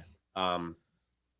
You know, those were all things that we wanted to retain when we went back to the drawing board. Can we do all of that, but now make it a great base coat paint? Right. Or a great glaze paint as well, because that's what other people were using it for. So what we really wanted to try and do, if we're going to expand it to 90 colors now, because that's what people are demanding, they want more colors, we might as well take this opportunity to see if we can make this better for more people. And that's, I think we nailed it personally. I mean, I'm very proud of it. And I've used probably, 15 or 16 of the paints at this moment. And you hit a interesting point that kind of resonated with me is I've seen all of them behave the same way. All the ones I've used. So I've, so far I've really enjoyed using them. Yeah, quite a bit. I'm happy to hear that. Are you using it more like old Rob the Honest Wargamer slap chop style? Yes. Or yeah, very much so. And then Caleb came over and kind of showed me a way to improve upon that using not necessarily just grays and blacks and whites, but then using similar colors as your underlayer to get a smoother kind of finish. And it's worked. I'm going to give you a trick to try out one time. Next time you're painting a cape, right? Next time you're painting like I'm doing one right now. I don't know. You probably can't even see it, but okay. Yeah. So that's the lion, right? Yeah. So that's like legitimately a very simple airbrush zenithal over black. Yeah. Right. Some stippling because I like a little bit of texture, and speed paint over top. Yeah. And then to get the smooth highlights as I'm kind of working things up, I mix in a light acrylic with the speed paint. Okay. And you get just the smoothest, almost like heavy glazes. Huh. And I did that with the old paints too. I mean, it's like the Night Haunt models were a great test for that because it's like, oh, well, I can blend these together and you just get the smoothest blends. Interesting. It's a fun hack. I like doing it. Yeah. I mean, there's just so many, I'm learning a lot from the paints, so they've been incredibly helpful. Josh, you want to talk about the different lines? Yeah. So Army Painter obviously making a huge splash with Speedpaints 2.0 in the market there, but you also have a wide range of things with the color primers, the dips, things like that. You want to just talk about the line a little bit and yeah, of course, kind of walk us through it. Yeah, I mean, when I started with the company, we were really focused on the spray paint dip done, right? That's yeah, the method that was the first time I became aware of you guys. That's why we're called the Army Painter, right? It's all about painting armies as fast as you can. Now, obviously, we sell to everybody. It's D&D and RPG players, Star Wars Legion, whatever. But back then it was the dip was the first product. Yeah. Color primers came after that, which made sense. Like you're saving time. It's a 2-in-1 base coat primer in one. Choose the majority color, and then it was like I think 24 acrylic paints or 26 to start. Which expanded into 124 with washes, metallics, et cetera, et cetera. Obviously, we've grown to become a comprehensive hobby company. Basically everything that you need to assemble, prime, paint, and base your models, and now with different paints. So at the end of the day, we're a paint company. We had the War Paints range. We are moving to the new War Paints Fanatic range. And I'd love to get you some of those to try out because they are truly mind-boggling. I've worked for other paint companies in the industry. I've been painting a very long time. I've used just about everything, and I really think these are special, and I'm excited for everybody to try them. What's the differentiator of the Fanatic line? The Fanatic is basically a high performance premium acrylic paint. We're not just the affordable, approachable company anymore. We're still pretty affordable though. But they are let's just put it this way. There's 300 to 700% more pigment in the Fanatic paints. Wow. Right. Wow. I told you pigment actually makes paints act funny, right? It's fragile. It's what makes paints break and separate. Well, they're also super high covering. From front to back, similar to the speed paints. We want them all to behave the same way, from black to white, yellow, red, orange, green, and everything in between. And you can get nearly one coat coverage with almost every paint in the lineup. In fact, I think that they cover better when you thin them down. Interesting. So this is going to be a paint range that's going to make painting easier. Somebody who grabs their first miniature, they get their Cobalt Mini at a paint and take, and they say, I think this Cobalt would look really cool with a yellow robe. Mm-hmm. Well, that was everybody's first turn off to painting when first time they had to paint yellow. Or certain oranges, greens, right? Now it's actually a satisfying experience. It's almost like that speed paint experience where you're getting that instant coverage, not the shade and shadow. But where this is really going to push is with War Paints, I think we're a lot of hobbyists' entry point as a paint brand. Yeah. They see us next to, other brands that are more expensive, other brands that maybe don't have as much stock available on their rack. They look at our rack and they say, oh, that looks really pretty. Oh, and it's only $3.75 a bottle. Let me try that. Or that set is a great deal. Let me jump with that. Yeah. And as hobbyists progress, just like any other hobby, sport, as you get better, you buy better equipment. And they would move on to other brands. And we heard that often, and people are always rooting for us. But now I think that we have a range that will keep those people around. I mean, you're going to see, I'm not going to put money on it because I'm not a betting man, but I think that you're going to see some awards won in years to come, especially even next year, that were models painted with Fanatic. Interesting. So that's just the key differentiator. I mean, it is a high performance paint range, but it has everything that you love about Army Painter behind it. It's it's going to be well stocked. It's going to have a great retail solution. You're going to be able to buy it. We've built it in triads. I don't have any of I only have the prototype bottles. Do you want to see them? Yeah, sure. So just for an example, what's your favorite color? Blue. Blue. Yeah. All right. So let me grab. Excuse me, guys. Blue's always been my favorite. So this, I believe, is the saturated blue or the bright, vibrant blue triad. It's 6 colors. Oh, wow. Okay. They need to be shaken up a bit, and these are the old bottles, so they're a little bit more opaque. But essentially, they're designed. It's 6 colors. It's a flexible triad. There's 4 triads in progression. Okay. If you're only using 3 paints, but Army painters who want super bright contrast will probably use something at the end, something in the middle, and something on the bright end of the spectrum, right? Yeah. Right. And then painters who are doing a little bit more, like I'm painting the Lion's armor right now. I'm using the full progression because it makes it easy. I don't have to mix paints and worry about. You just go from one bottle to the next, and if you have to go back and try to match that later, it's that much easier, right? Exactly. Yeah. Are you wet blending through that transition, or are you using a thinner? I am more of a feathering type of blender. Okay. I do a little bit of wet blending, but I think I just get too fidgety. So feathering tends to work best for me. Interesting. I like a bit of texture on my miniatures. I like to see brush strokes because it makes it feel like it's been painted. Sure. Yeah. I haven't won a Golden Demon, so I don't know. I don't have a pot to stand on, but as my friend Ed told me about Formula One. He's like, do you even know what you're talking about? I was arguing with him about something. Turned out I was completely wrong. This is fascinating. And the thing I love, honestly, and just jumping back to that speed paint line again real quick. Yeah. The thing I love about it is it just makes it quick for people to get models on the table. In a hobby where it can be somewhat daunting when you buy a bunch of gray plastic and then you're like, oh my God, I got to put this together. I remember opening when I created my Tyranids army, and I bought it all at once, and then opening the plastic going, oh my God, what have I done? And then I've never painted a couple units for an army at the start. It's always 2,000 to 3,000 point investment, and I've got to get it all painted as fast as possible. Then I'll add on later. Yeah. I feel like model count has gone up too in 10th edition. So having a fast solution to get you painted on the table. Have to. It's just everything's moving to MSU, and it's again. I like back to MSU.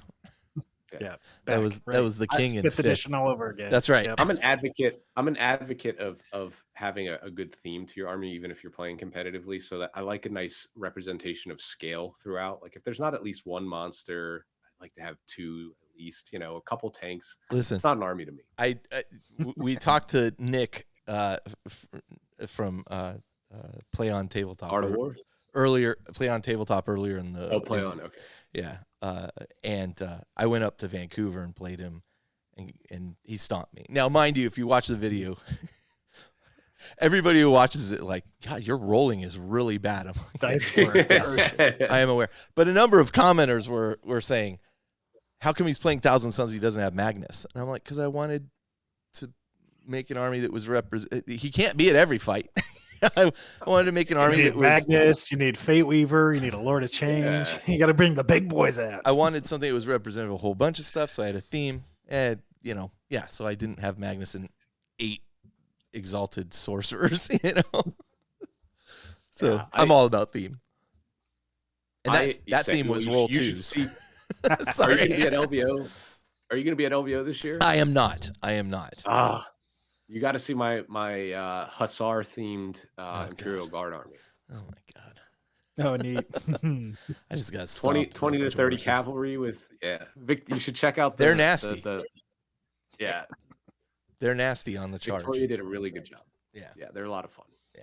So, well, listen, Adam, thank you so much for coming on, and as we play with these more, I'd love to have you back on and show you kind of some of the examples of what we've been doing. On our Facebook group, we have I just finished painting up the Ash Waste Nomads, and that was all speed paint stuff. Oh yeah, I'm gonna go check it out. Yeah, so I've been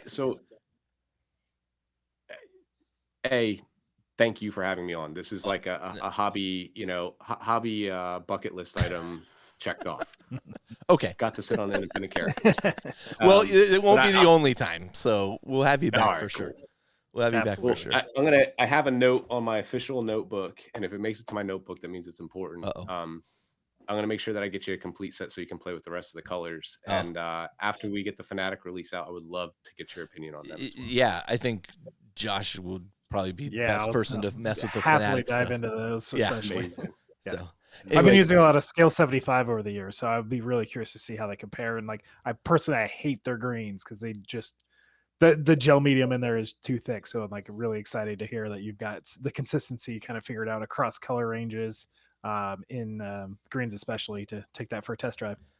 And I think that's an interesting comparison you just made, Josh, to the Scale 75. I think that's when I think of Scale 75 paints, I think of kind of a upper echelon level of paint that you're buying. Like, hey, look, you're really serious about painting it at this. That sounds like the Fanatic, that's the market you're kind of shooting for with that particular line. We're shooting for everybody with Fanatic. I mean, we're shooting for hobby fanatics, we're shooting for game fanatics, and we're shooting for paint fanatics. I mean, we really took an approach of, that's exactly what we did. Thomas, who's our lead studio painter, he was a representative of the showcase painters.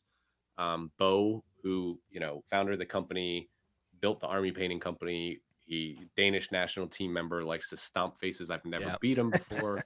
he was a representative of the gamers, and then I kind of came in as the hobbyist guy because I do a little bit of both, right? Like I like to paint nice things sometimes too, but at the end of the day, I like to play 40K and beat my opponent's face in. So we worked with people that were representatives, like we did with the paint development team in Speedpaint, but it was much bigger. Nice. We worked with a lot more people, and it was a little bit more behind closed doors because this was such a big release.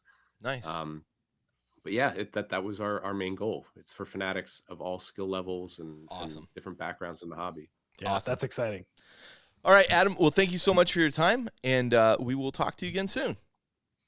Thanks so much, guys.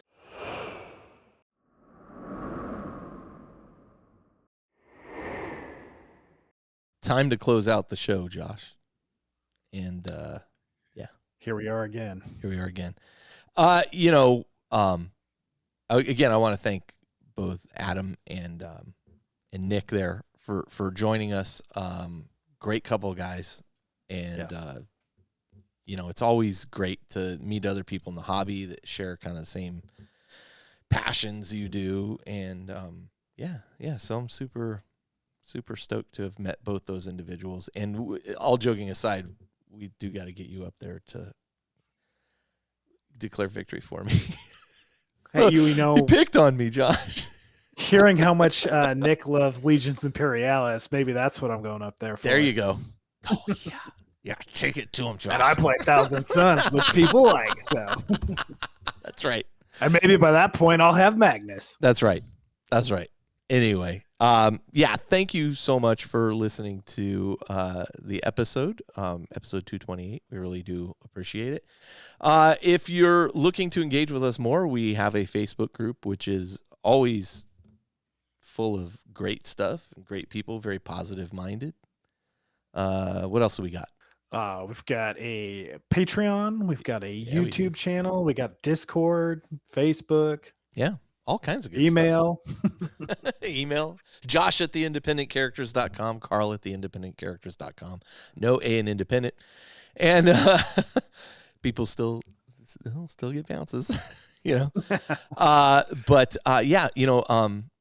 it's been a very interesting time going up to Vancouver, coming back, it was fascinating. So again, if you're interested, please check out PlayOn Tabletop. We'll provide a link if you haven't already checked them out. I'm sure you have, but if you haven't, we'll provide a link in the show notes. They're great guys up there, and they're doing some amazing stuff. So make sure you take a look.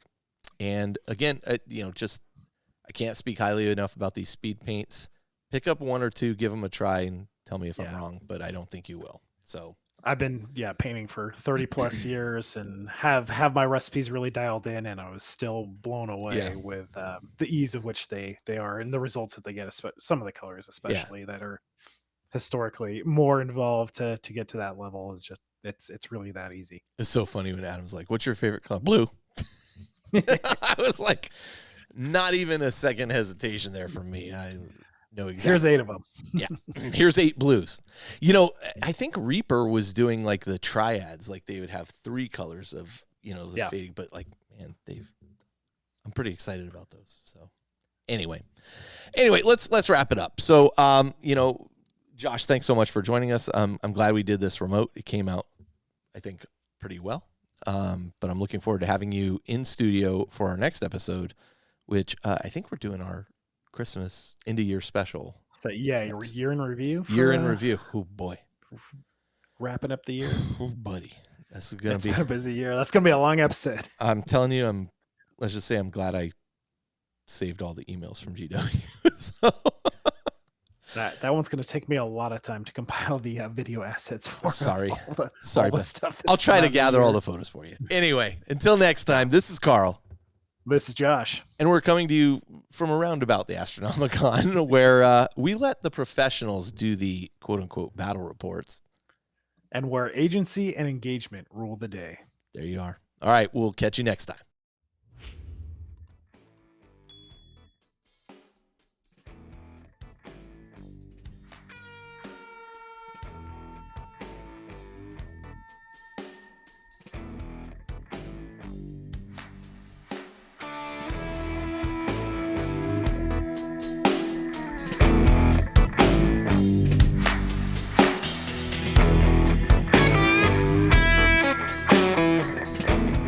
This episode of The Independent Characters is protected by the Creative Commons license. If you have further questions as to its use, you can find information on the front page at theindependentcharacters.com.